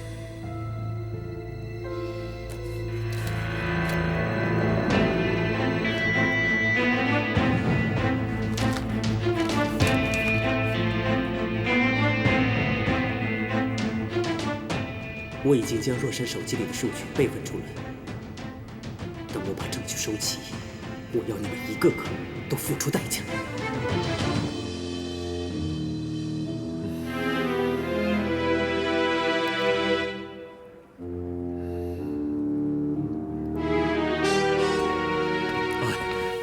王经理，你好。白董，真是难得呀！什么风把你吹到我这儿来了？啊，王经理，我有件事儿需要你帮忙啊。哦。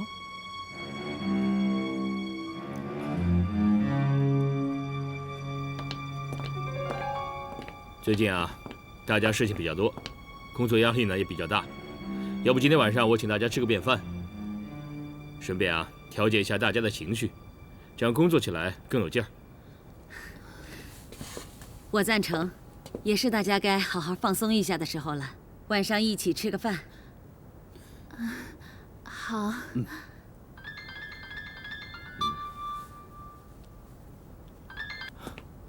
喂，王经理啊，哎呦，好久不见。什么？真的假的？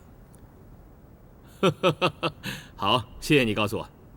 哎，对了，今天晚上你有没有空啊？如果没事的话，要不到我家来吃个便饭，咱们好好聊聊。行，那不见不散。哪个王经理啊？啊，就是那个银行的王经理。银行的王经理，他打给你做什么？他说前2天啊，白雨天向他们银行贷款。白雨天向他们银行贷款，那贷给他了吗？我认识这个王经理已经20多年了，他这个墙头草的性格是不会变的。你说白狐现在摇摇欲坠，你觉得他能把钱借给他们吗？他给我打这个电话，就是想问我的意见。只要我一句话，白雨天啊，一个子儿都拿不到。看来这次白狐企业不倒都难拿。这就叫做人脉呢，它就是钱脉。你们2个晚上一起来，顺便啊，我介绍几位银行的经理给你们认识，以后啊一定有用处。好。看来徐总你的人脉真是遍布天下呀。养兵千日，用兵一时。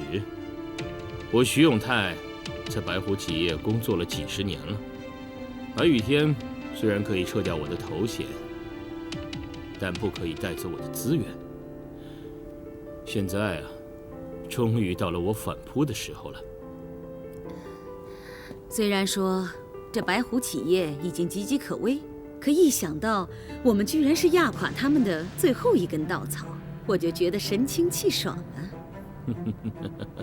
哎，对了，之前不是说今天要聚餐吗？那主题就定为打倒白狐企业，咱们来次庆功宴。好，玉慧，记得打电话到餐厅多订一些菜，晚上我们好好庆祝。好，知道了。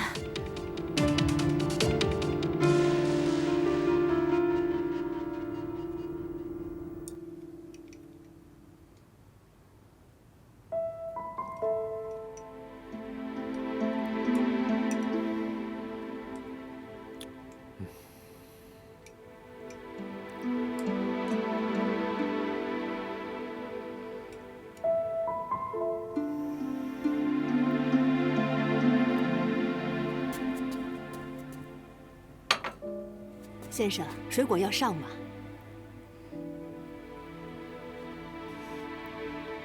爸，爸。哦。有审问您话呢。水果要上吗？待会儿吧。好。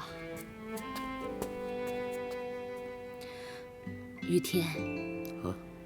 我从新闻上看到，穆正平跑去我们的新闻发布会闹场，那对公司会不会有负面影响啊？哎呀，你放心吧，我会想办法处理的。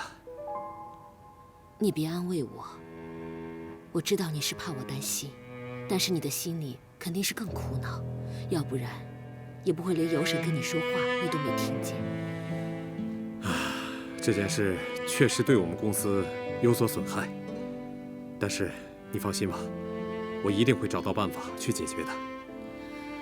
红英的官司还没有解决，公司又出了这么大的事，我的心里真的越想越不踏实。妈，我想这应该也是最坏的情况吧。既然问题出来了，我们就要想办法解决啊。我相信咱们家总能够否极泰来的吧，是吧，爸？是啊。哼，有和，你看女儿，她都那么乐观面对，你就别自己吓自己了。来，吃这个。我们一家3口好不容易团聚，我真的好怕再有任何意外发生了。不会的，妈，别想那么多了。来，快吃吧。吃饭吧，吃吧。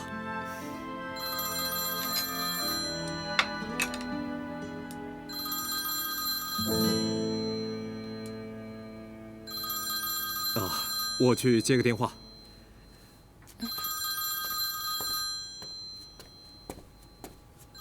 接个电话，干嘛躲着我们呀？妈，我想起来还有个邮件要发，我先去发一下。哦，这父女俩是怎么了？吃个饭这么多事。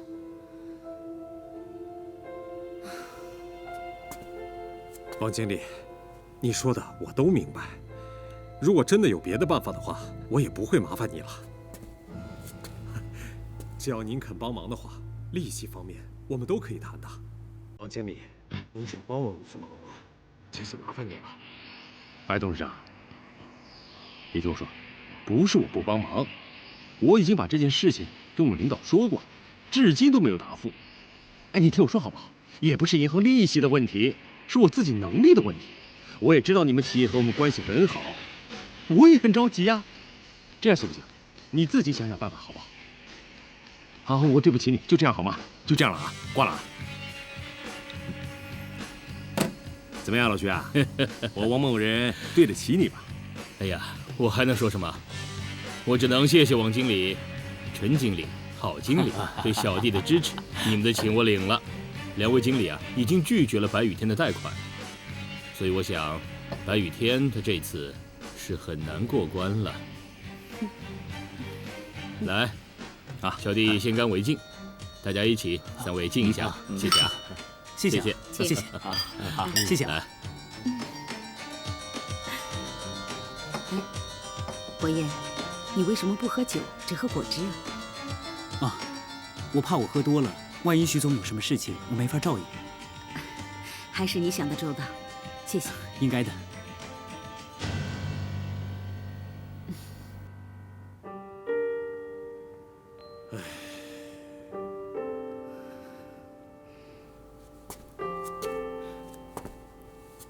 爸，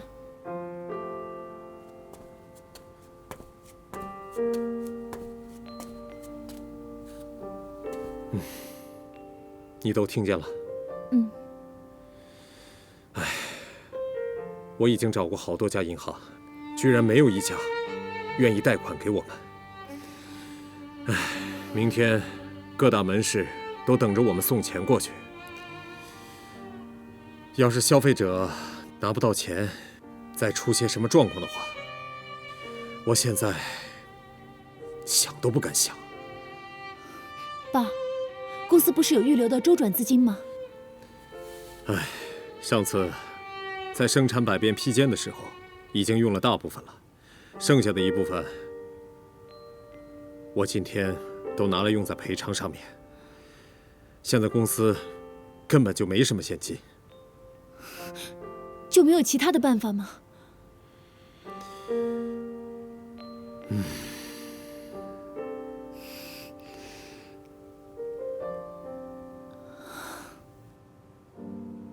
这汤啊，就是要趁热喝才好喝。这汤凉了，我端去厨房热一热。来，快点，先坐。要喝酒。那个，这样吧，我来帮你。好啊，来，请坐。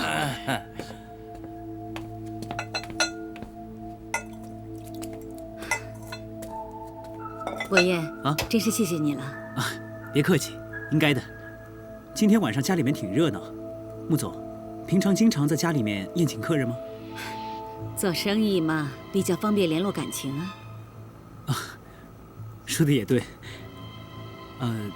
对了，穆总，有个问题，我想问问你，但不知道能不能问。都是自己人了，想问什么问吧。穆总，您跟白雨天到底有什么深仇大恨啊？为什么一定要置他于死地呢？光是他那么绝情，把我扫地出门，难道还不够啊？是太过分了。不过，就只有这一个原因吗？其实，我跟他的恩怨，从20几年前就开始了，只是这些老掉牙的事啊，我懒得提了，不好意思。哦，对不起啊，我只是想闲聊，如果我问的有点多了，您可别介意啊。不会。平阿姨，我已经受不了他们了，他们一直灌我酒，看我的眼神也好让人讨厌呢。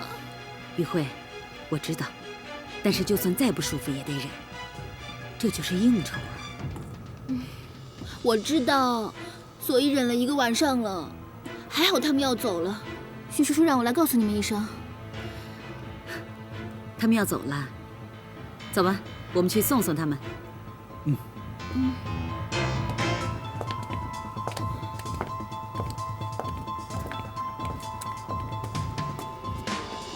那个美女，慢点，下回我们再喝啊！慢点啊！哎，好，你可漂亮！麻烦你了，慢走啊！多好点，慢走啊！再见啊！再见啊！再见！再见啊！再见啊！再见！好了，走。再见。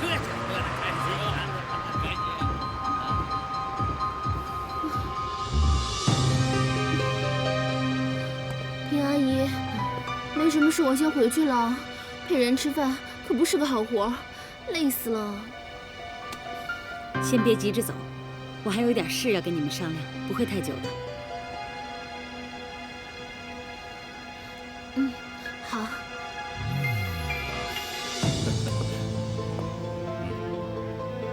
走吧。哦，走吧。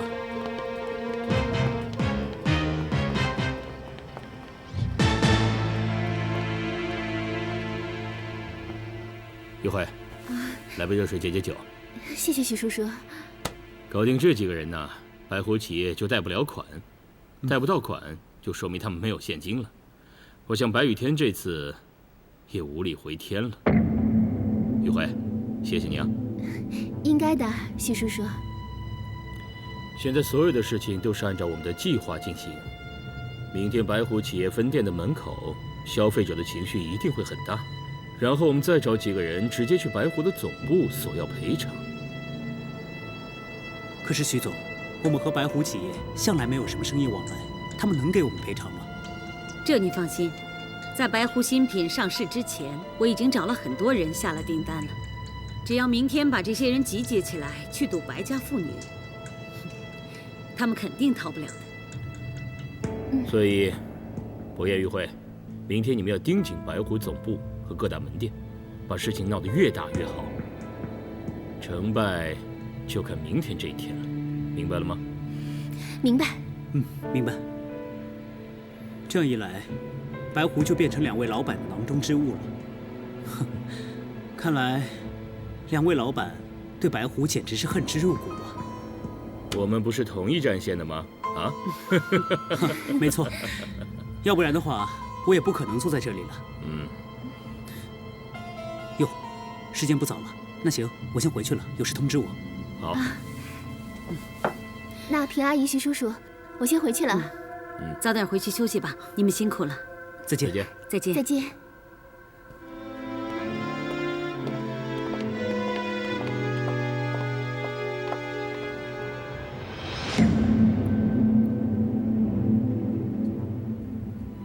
永泰，你不觉得杨博彦今天晚上怪怪的吗？有吗？当然了，他不断在追问我们跟白雨天之间的恩怨，你说，这还不够怪吗？看来，博彦他还是怀疑我们要对付白雨天的决心。不过这次他倒是想多了。是，我跟白雨天势不两立，有我没他，有他没我。那个时候他发现了我们的事情，为了不让他说出口，才逼不得已把他和永和推下了悬崖。本以为这件事情已经过去了，人家命大呀，没想到过了这么多年，居然还有办法回来抢走我们辛苦经营的白虎企业。萍萍啊，你就放心吧，是我们的，总归是我们的，明天就看着吧。白虎企业的各个董事们也不是吃素的，他们知道白虎企业遇到了这么大的一劫，一定会逼着白雨天下台的。等那个时候啊，我们再趁虚而入，一举把他拿下。对，到时候绝对要拿回来。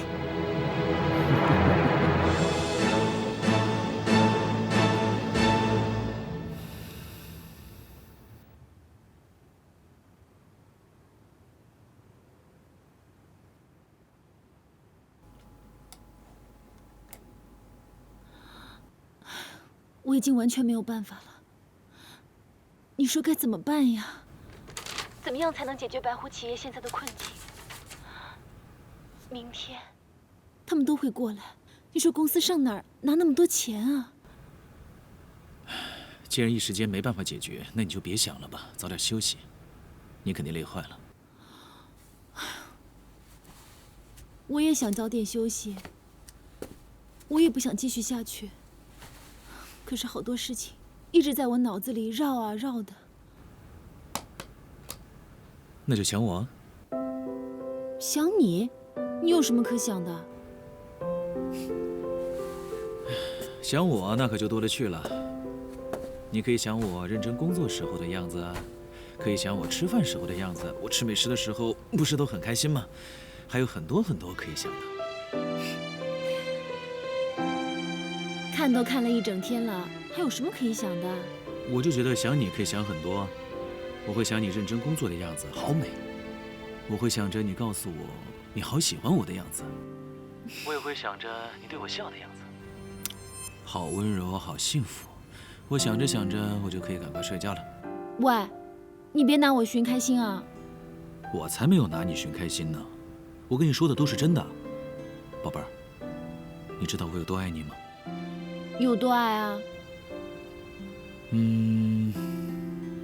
你现在把你的食指跟大拇指捏在一起，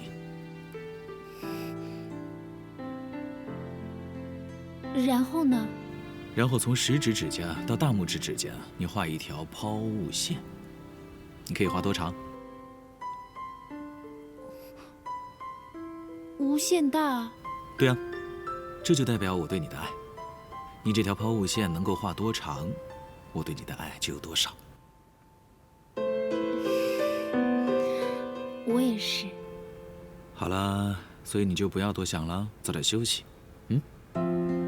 不管明天发生什么事情，我都会在你身边的。我知道了。周林哥哥，吃夜宵了。好，我马上下去啊。哎，萱萱叫我吃夜宵了，那你早点休息啊。你快去吧。晚安。晚安。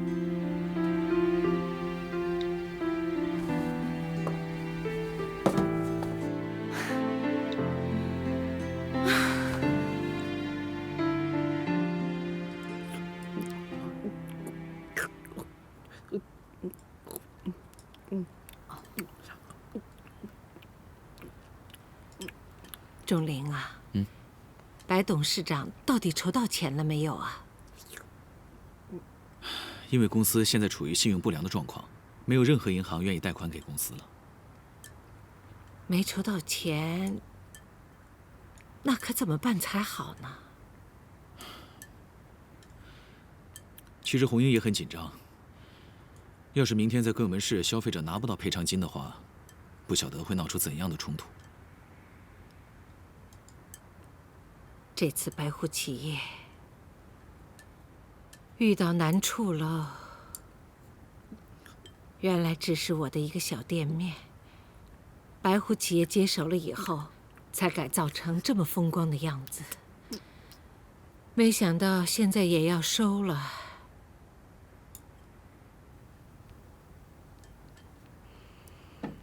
仲灵，白狐企业到底欠了多少钱？具体的数目我不太清楚，不过我听红英说，数目不小呢。白狐企业啊，这次是熬不过去了。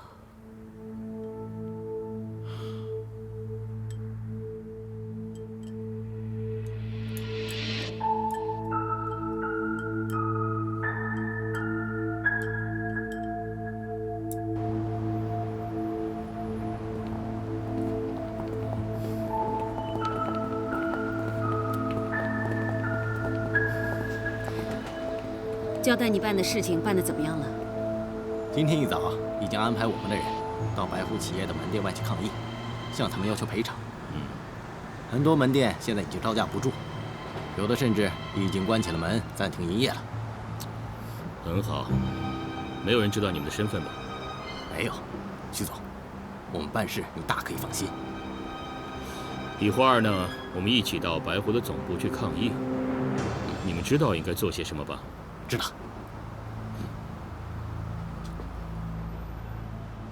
玉慧，博彦呢？时间应该快到了吧？打个电话给他。啊？哦。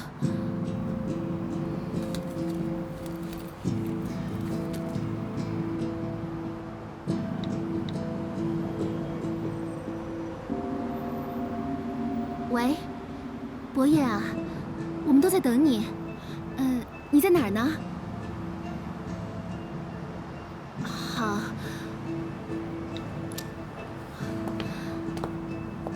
博彦说，他们已经到白湖了，要我们在那边跟他会合。很好，真是办事的人。那么走吧。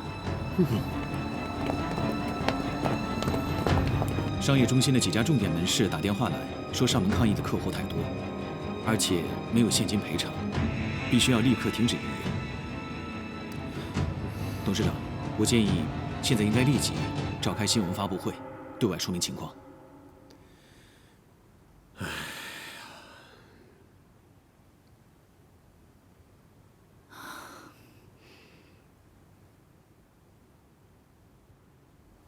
董事长，董事长，大事不好了！什么事？楼底下来了一大批抗议的客户，一定是门店关了，抗议客户都跑到公司来了。那现在怎么办？要不要叫警察？就怕警察来了，我们这儿已经被拆了。他们说，必须要您下去把话说清楚，要不然他们就冲上来。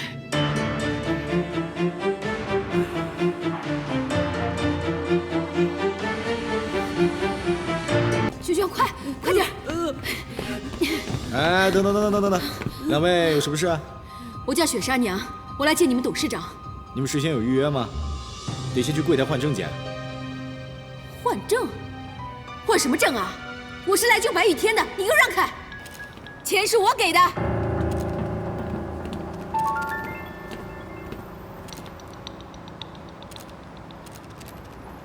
各位，我给大家介绍一下，这位就是刚刚加入我们白湖企业的新股东，他收购了我们的一部分股权，这资金就是这么来的。我不相信，一个女人哪来这么多钱啊？雪纱娘变卖了所有的资产，加上一辈子的积蓄，决定要拯救白湖企业，这就是证据。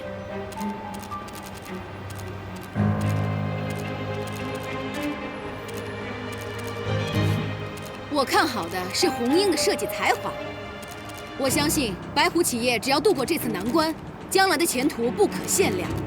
所以我现在呢是逢低买进，正是时候。妈妈好聪明，还帮了仙女姐姐的大忙。各位，既然现在我们有资金了，那请你们先行回去，下午就可以办理赔偿了。大家不要相信他，如果现在走，白雨天一定会卷款潜逃的。王警官，你们怎么来了？我们是来抓人的。太好了，杀害杨若山的凶手就在这边。白红英，你完了！哎，你，我们是来抓你们的。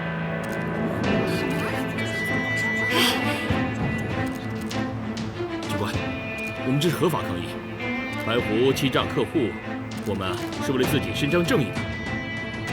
我不管你们的抗议合法不合法，但是你徐永泰、穆正平还有周玉慧，你们几个得跟我去一趟公安局。对了，还有王大胜。怎么回事？你们为什么要抓我？凭什么？我们怀疑你们跟杨若山的命案有关，所以带回公安局接受调查。我没有。还有王大胜，逮捕他的原因是破坏白湖公司的产品。你们没有证据，凭什么抓我？证据在我这儿。对呀，袁博彦，我有证据。博彦，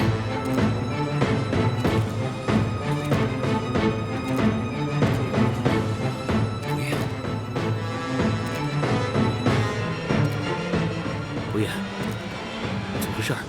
徐永泰，你以为你是世界上最聪明的人？你错了。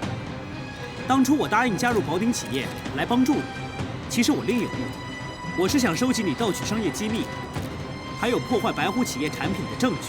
现在，这些证据全部都齐全了，你还有什么话说？看他还耍什么花招！不可能，杨博彦，你是装的。那我和永泰怎么没有发现？因为我早就知道，周玉慧就是杀害我妹妹若珊的凶手，所以从一开始我就根本没有相信过你。一开始就知道？怎么可能？怎么可能？是我妹妹若珊亲口告诉我的。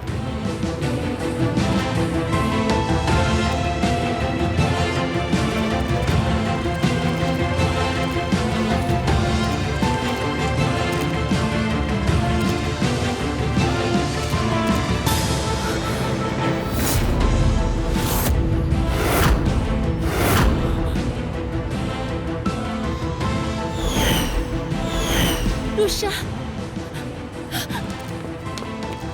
若珊，对不起，红英姐，瞒了你们这么久。太好了，杨若珊。博彦，到底怎么回事啊？你快解释一下呀！各位，趁这个机会，我想把这件事情解释清楚。当时情况是这样的：若珊病重，后来王警官来探望她。那个时候呢，若珊刚有一些知觉。王警官和我商量了一个计策，因为若珊告诉我，就是周玉慧把她推落山崖的。当时，王警官说我们要将她绳之以法，但是呢，证据却不充足。在这个时候，穆正平和徐永泰要我加入到宝鼎企业当中。王警官告诉我，这正是一个很好的机会，所以那个时候我就假装答应他们，其实暗地里是为了收集更多的证据，因为我不但要替我的妹妹讨回公道，还要替白虎企业讨回公道。就像王警官所说的，没想到穆正平还有徐永泰真的中计了，而且他们抓住了机会来劝我加入宝鼎企业，还跟我说会帮助我对付白雨天和白红英，来帮助我妹妹报仇雪恨。王警官，大概就是这么一个情况。你觉得我们现在应该怎么办呢？你这样，最好呢就是自己先接近他们，潜伏进去，然后收集到他们的证据，到时候我们就能把他们一网打尽。好，我知道了。那行，王警官，再见啊。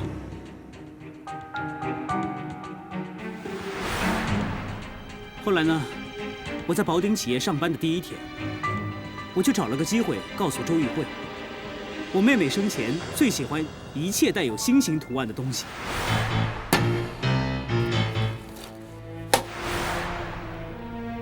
不仅如此，在工作当中，我还找一切机会来吓唬周玉慧。后来我仔细观察过她，发现她非常的心虚，种种表现都充分地证明了周玉慧，她就是杀害我妹妹若珊的凶手。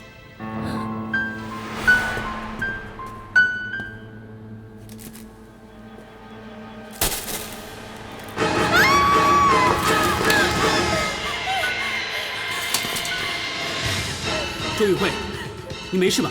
你还好吧？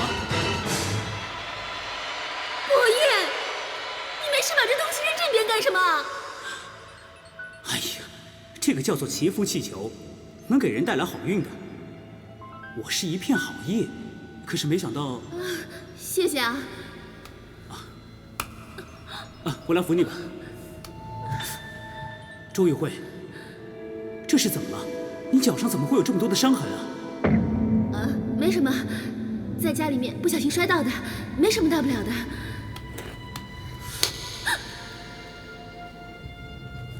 摔伤的。周玉慧，这些伤痕可不像是摔伤的，明明是抓伤的。你心里面是不是有鬼？总算是老天有眼。后来呢？不仅如此，我在潜伏宝鼎企业当中还发现了一个暗中之案。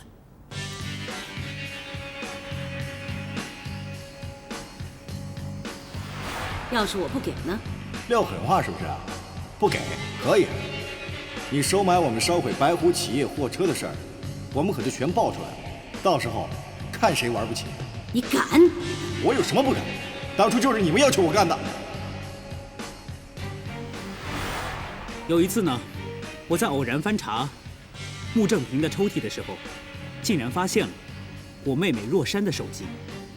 这手机里面不但录了音，而且还有当时情景的照片，种种迹象都证明了，眼前这个周玉慧就是杀害我妹妹若山的凶手。可是王警官告诉我，证据还不太充足，让我继续潜伏下去，创造更多的机会，收集更多的证据。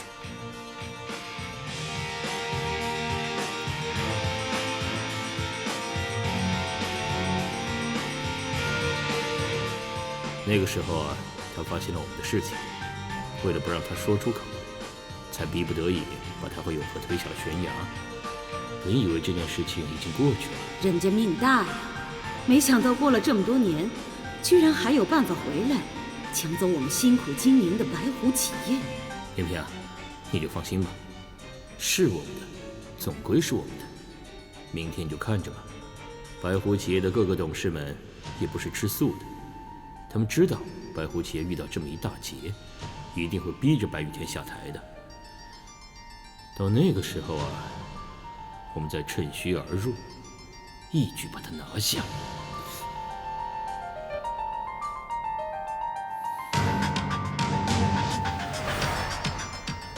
徐永泰、穆正平，这些证据呢，我全部已经交给王警官了。你们现在彻底完蛋了。这是污蔑！你没有证据，我要找律师。妈，现在铁证如山，你认为你还能够全身而退吗？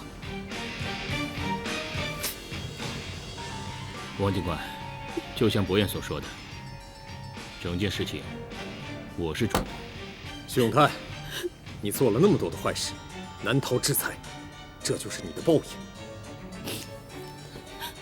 徐叔叔，你跟阿姨为什么不肯认错？你们知道你们这样做对仲林造成多大的伤害吗？他已经连他的父母都不认了，伤害早就造成了。都到了这个时候了，你们还执迷不悟，你们真的是无可救药了。你闭嘴！你不但连自己父母都不认，你还落井下石，你这样对吗？我这不是落井下石，是你们触犯了法律，所以你们一定要接受法律的制裁。你们知道我这辈子最遗憾的事情是什么吗？就是白爷爷临终之前，我没能陪在他身边见他最后一面。为什么？因为我爸我妈把白家害得支离破碎，害得白爷爷跟他的亲人骨肉分离20多年。我多想亲口跟白爷爷说，白爷爷，对不起，我对不起你，白爷爷，是我对不起你。你姓徐，你提他干什么？我当然惦念着他，我从小就是白爷爷疼大养大的，我应该好好孝敬他，但是我没有，我根本没有办法弥补他。为什么？因为我姓徐。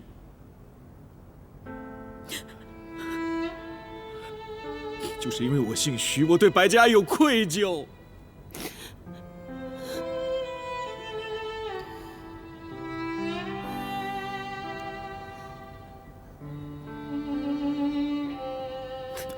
妈，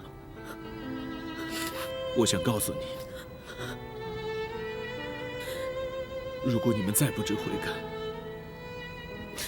将来进了监牢后会是什么样子，你们知道吗？白爷爷临终之前，至少还有亲人在他身边，但是你们呢？你们将会一无所有，也不会有亲人去探视你们、关心你们。这是你们想要的吗？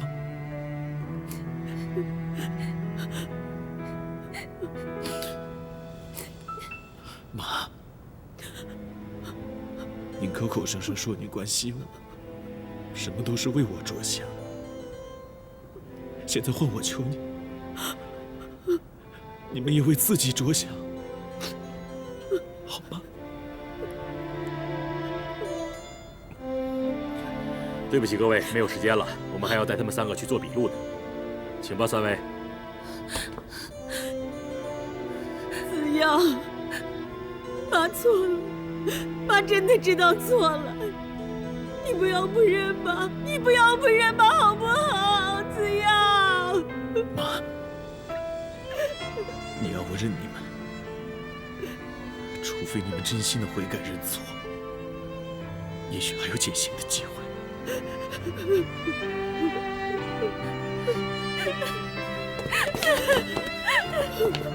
子耀哥，救我！你救救我！我不是有意要害若山的，我只是不小心，我不是故意的。若山，若山，你知道的对吧？我是不小心的，我不是有意要害你的。若山，对不起，请原谅我。玉慧，你先冷静一下。如果真的是意外，司法不会冤枉你的。如果你真心悔改的话，我相信伯彦或者若山也肯定会原谅你的，是吧，伯彦、若山？红英姐，你都这么说了，我当然会选择原谅。不过，你要愿意真心悔改才行。我愿意，我愿意，我愿意。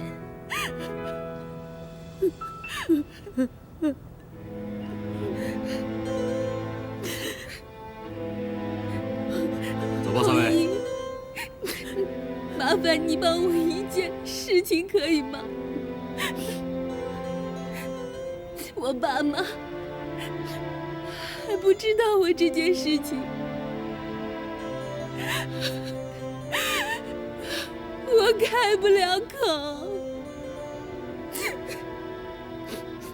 你能替我告诉他们吗？我会的。好了，走吧。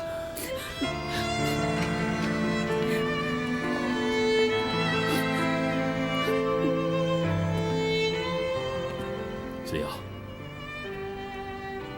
如果我真心悔改的话，你还愿意认我这个爸爸吗？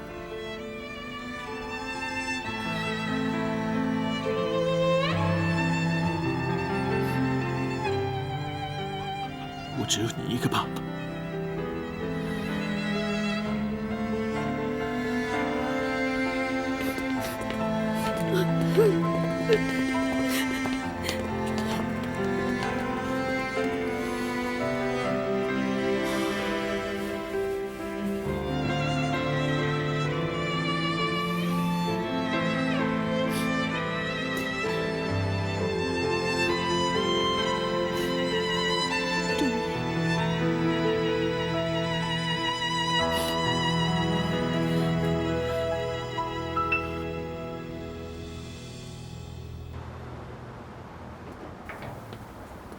喂，佑和，刚刚出来，没事了，没事了。妹妹啊，我们回家了啊。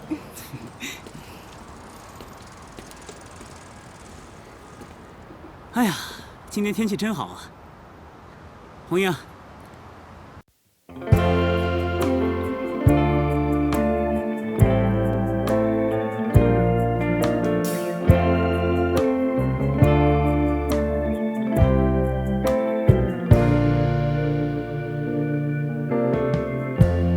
Lighten up, take me on your magic river. Tell me all your dreams align.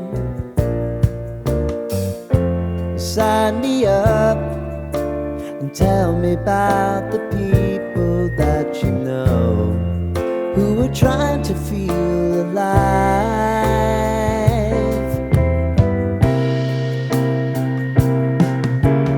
Life can get hard, so honey, if you need to cry, just come share my pillow and rain, rain, go away.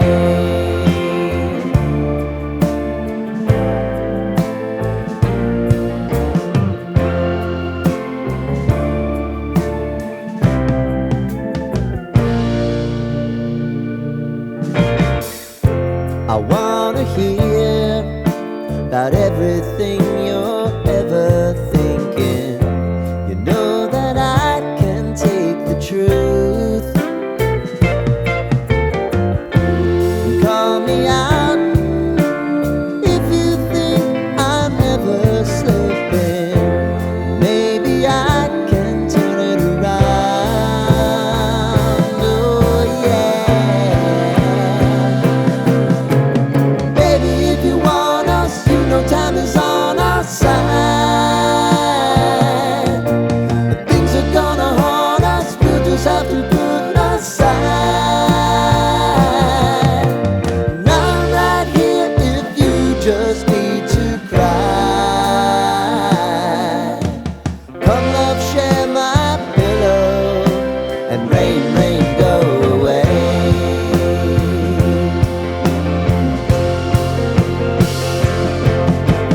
Been some time since you fixed me. I'll never forget your time. 爸，都经过这么多事情了，仲林的父母也付出了代价，难道你还不愿意接纳他吗？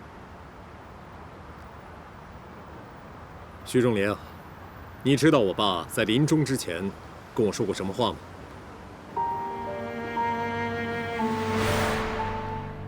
我坚持要拆散你们，说你配不上我们白家。我错了，对不起。我现在只想好好的休息啊，我想好好休息。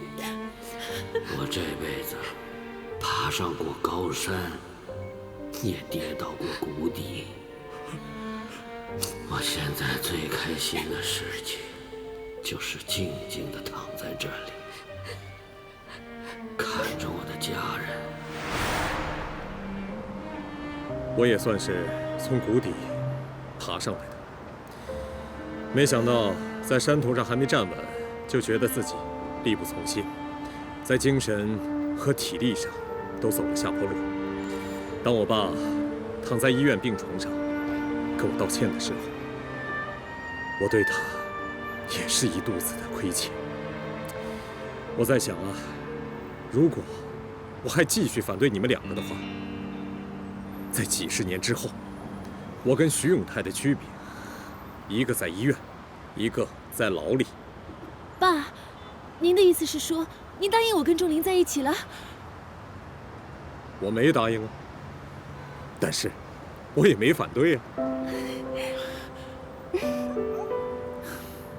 徐仲林啊，我以后一定会好好的盯着你。如果你有一丝丝、一点点对不起红英的话，我会给你好看的。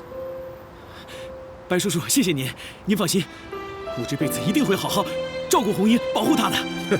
你别高兴得太早，我只是没有反对你们俩交往，但是没有答应让红英嫁给你啊。没关系，我还是要谢谢您，白叔叔，谢谢您。你要谢啊，应该谢谢我爸。你刚刚在公安局不是说了吗？很遗憾，没有见到我爸最后一面，跟他道歉。我可以告诉你，我爸在临终之前跟我说了，让我别责怪你。我这么做，也是给他老人家一个交代。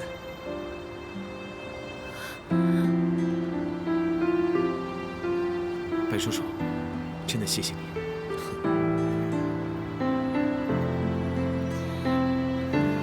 哥，看来你是没希望喽。红英啊，仲林，经历这么多艰辛，你们终于走在一起了。我衷心的祝福你们。谢谢你啊，伯爷。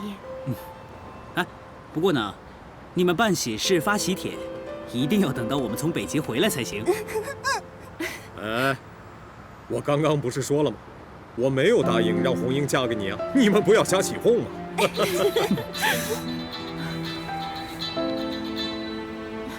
周爸爸，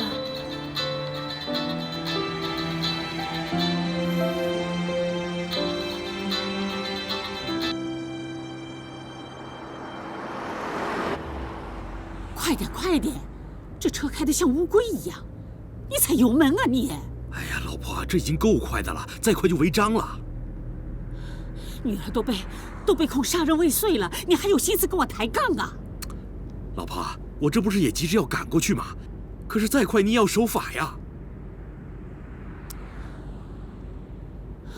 我问你，你真沉得住气呀？红英怎么跟你说的？之前明明这案子是红英干的，怎么成了玉慧是凶手了？这人都到了公安局了，人家杨若山也已经指认是玉慧把他踢下悬崖的，警察都认定了，还有什么好说的？哼，说不定就是白家动了什么手脚要陷害咱们玉慧。玉慧是我的亲生女儿，我可不相信她会做这种事。不信，我要打个电话问清楚。电话给我。干什么你？我当然是给红英打了，我又没她电话，把电话拿来。哎呀，你别胡闹了，我不是已经跟你解释过了吗？你现在打电话给红英有什么用啊？我非要打过去问个明白。手机给我。你要手机干嘛？手机给我，我又没有周慧英的电话。哎呀，别动，危险！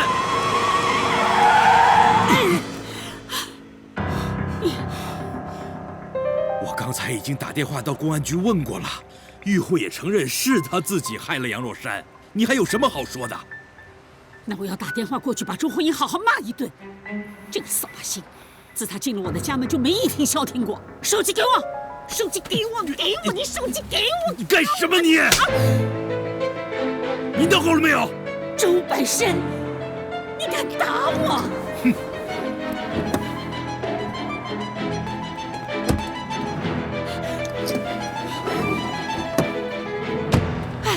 半生，你干什么？我们还要去看玉慧呢！放手！你干什么？你真讨厌！玉慧会有今天的下场，全都是你一手造成的。她任性跋扈，嫌贫爱富，还虐待红英，犯了这么严重的错误，你还要找别人的错？难道你自己一点都不觉醒吗？我忍了你这么多年，本以为家和万事兴，可是我错了。我不该让你把女儿惯成这个样子，我受够了！你还在这里怪我？我从来都是用你宠我的方式宠玉慧，不管我说什么做什么，你从不反对，从来都是依着我的。现在玉慧被抓了，你就在这里怪我，都是你，都是你。是啊，都是我的错。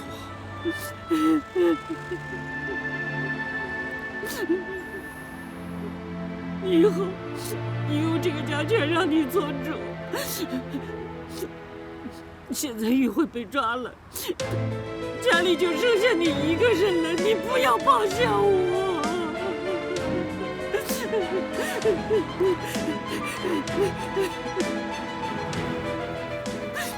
我怎么会抛下你呢？这回玉慧犯下这么重的罪，往后家里就只剩我们两个了。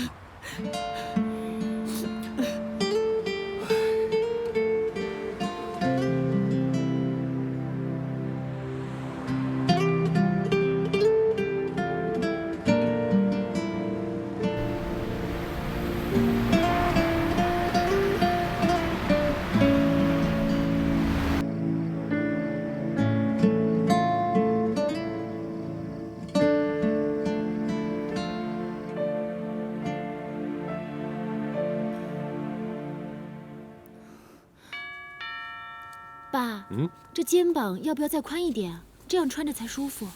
我觉得挺好的，不用了吧？啊，气。哎，谢谢啊。哎，香姨啊，你来了。哎，刘阿姨，哎，红英，那个明天就是你大婚之日了，哎，这个是阿姨送给你的结婚礼物。谢谢刘阿姨。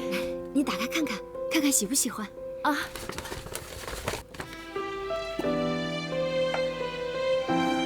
好漂亮啊！谢谢刘阿姨。喜不喜欢？喜欢，喜欢就好。雨天，我也要恭喜你啊！恭喜我，恭喜我嫁女儿。说实在的，我真有点舍不得。其实啊，我从来都没有想过你会同意把红英嫁给仲林的。这表示你已经把以前的事情都放下了。你能有这样的气度和修养，不得好好恭喜啊！不是我有气度，而是仲林有心。他让我改变对他的看法。什么？你要辞职？为什么？白狐新一季的产品已经成功上市，也获得了良好的反响。董事长也在股东面前证明了自己。我也对白爷爷有交代了。现在应该是我离开白狐，自行创业的时候了。仲林啊，你帮红英开发出新的产品，却不鞠躬，把一切的功劳都归功于红英和设计部。如果我在这个时候同意你离开的话，红英肯定会怪我的。说吧，你到底什么意思？这点我会跟红英解释清楚的，请董事长放心。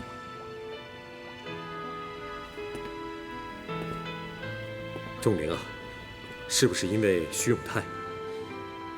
你爸跟你妈还有于慧，都已经被判刑了，要关上好多年，他们已经付出了代价。我之前曾经说过，我不会因为这件事为难你。难道你还怀疑我说的话吗？我没怀疑董事长说的话，我也知道你跟我爸之间的事情都已经落幕了。但是我终究是徐永泰的儿子，他有愧于白狐，将来股东们、董事们，甚至公司的同事们都会闲言碎语的。而且将来有一天，我爸妈出狱之后，你一定会很为难的。所以我现在离开，不光是为了白狐，也是为了我自己。如果我能够有自己的事业，我就能够风风光光的把红英娶进门。所以董事长，这点请您谅解。仲林啊，等等，这段时间我一直观察着你。我承认，我以前是看走了眼，但你已经证明了你自己，你对红英、对白狐是一心一意的，绝无二心。所以，你的辞职我是不会接受的。谢谢您，董事长。但是没有什么但是。至于其他人怎么想，你不必担心，我已经找到更好的解决方法，那就是你跟红英结婚，跟我成为一家人。怎么，还怀疑我说的话吗？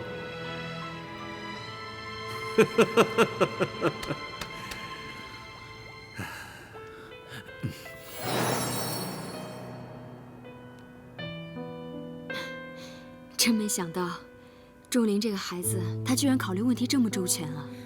可不是嘛，当初爸还怀疑他，把我们逼得可惨了呢。哎呀，你爸我也有糊涂的时候，就别跟你爸计较了啊。哎，对了，永和呢？他叫我过来，说今天要告诉我什么事呢？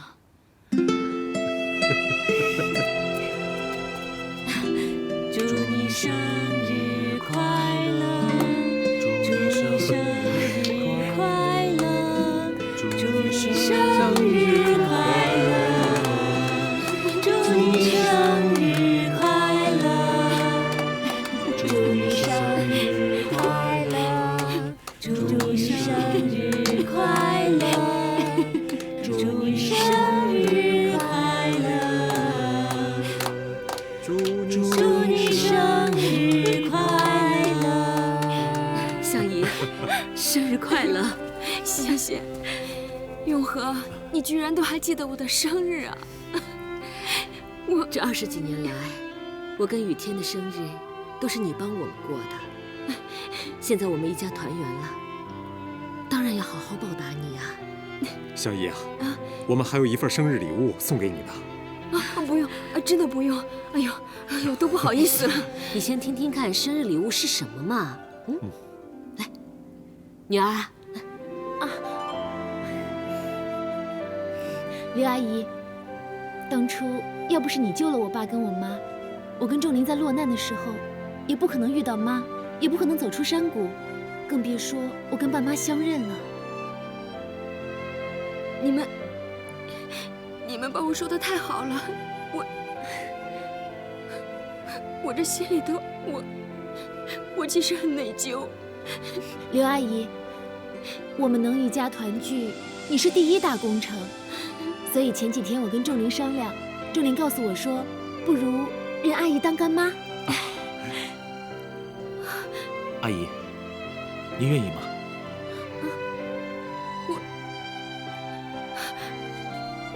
相爷，你该不会是不愿意吧？我怎么会不愿意呢？哎呀，我太高兴了！谢谢干妈。谢谢你们，谢谢你们。永和，谢谢你。雨天，谢谢你。我谢谢你们不计前嫌，还对我那么好。我真的，我太感激了。干妈，赶紧许愿吹蜡烛吧。对。那好，我今天就许一个愿望，我就祝愿我的干儿子、干女儿，你们明天的婚礼顺顺利利，然后这一辈子幸福美满。吹蜡烛吧。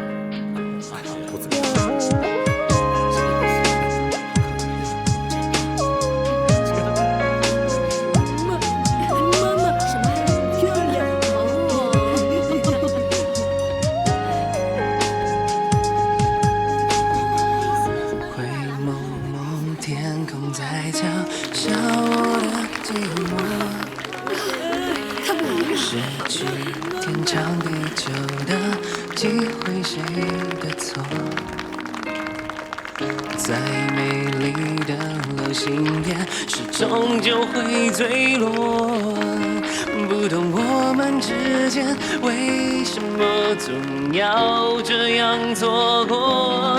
我迷失在曾牵手走过的街头，还那样热闹，直到看到你被他拥在怀里，幸福的微笑。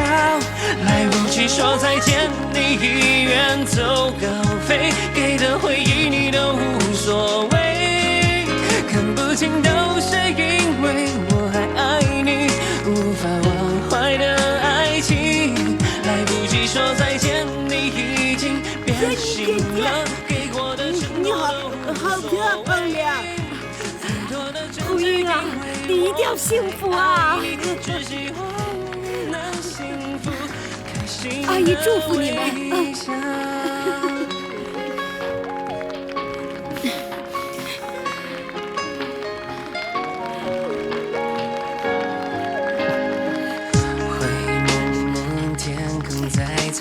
想我的寂寞，失去天长地久的机会，谁的错？再美丽的流星也是终究会坠落。不懂我们之间为什么总要这样错过。我迷失在曾牵手走过的街头，还那样热闹，直到看到你被他好般配啊！钟灵啊，你可不能欺负红英啊，否则的话我饶不了你啊！钟灵，谢谢你。如果不是你给我信心，我怕我走不到今天。我要对你说，你就是我的阳光，总是能给我温暖、希望，还有动力。谢谢你的陪伴。这一切不是做梦吧？想证明这是不是真的，只有一个方法。给的回忆你都无所谓，看不清都是因为还爱你，无法忘怀的爱情，来不及说再见，你已经变心了，给过的承诺都无所谓，太多的争执因为我还爱你，只希望你能幸福。好漂亮，好漂亮。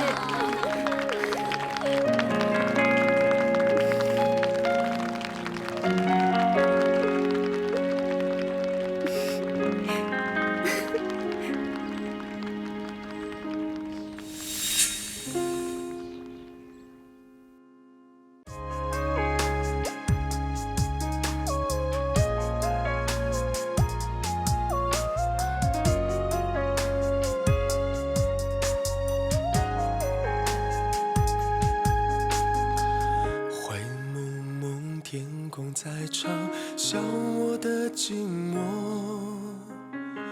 失去天长地久的机会，谁的错？再美丽的流星也是终究会坠落。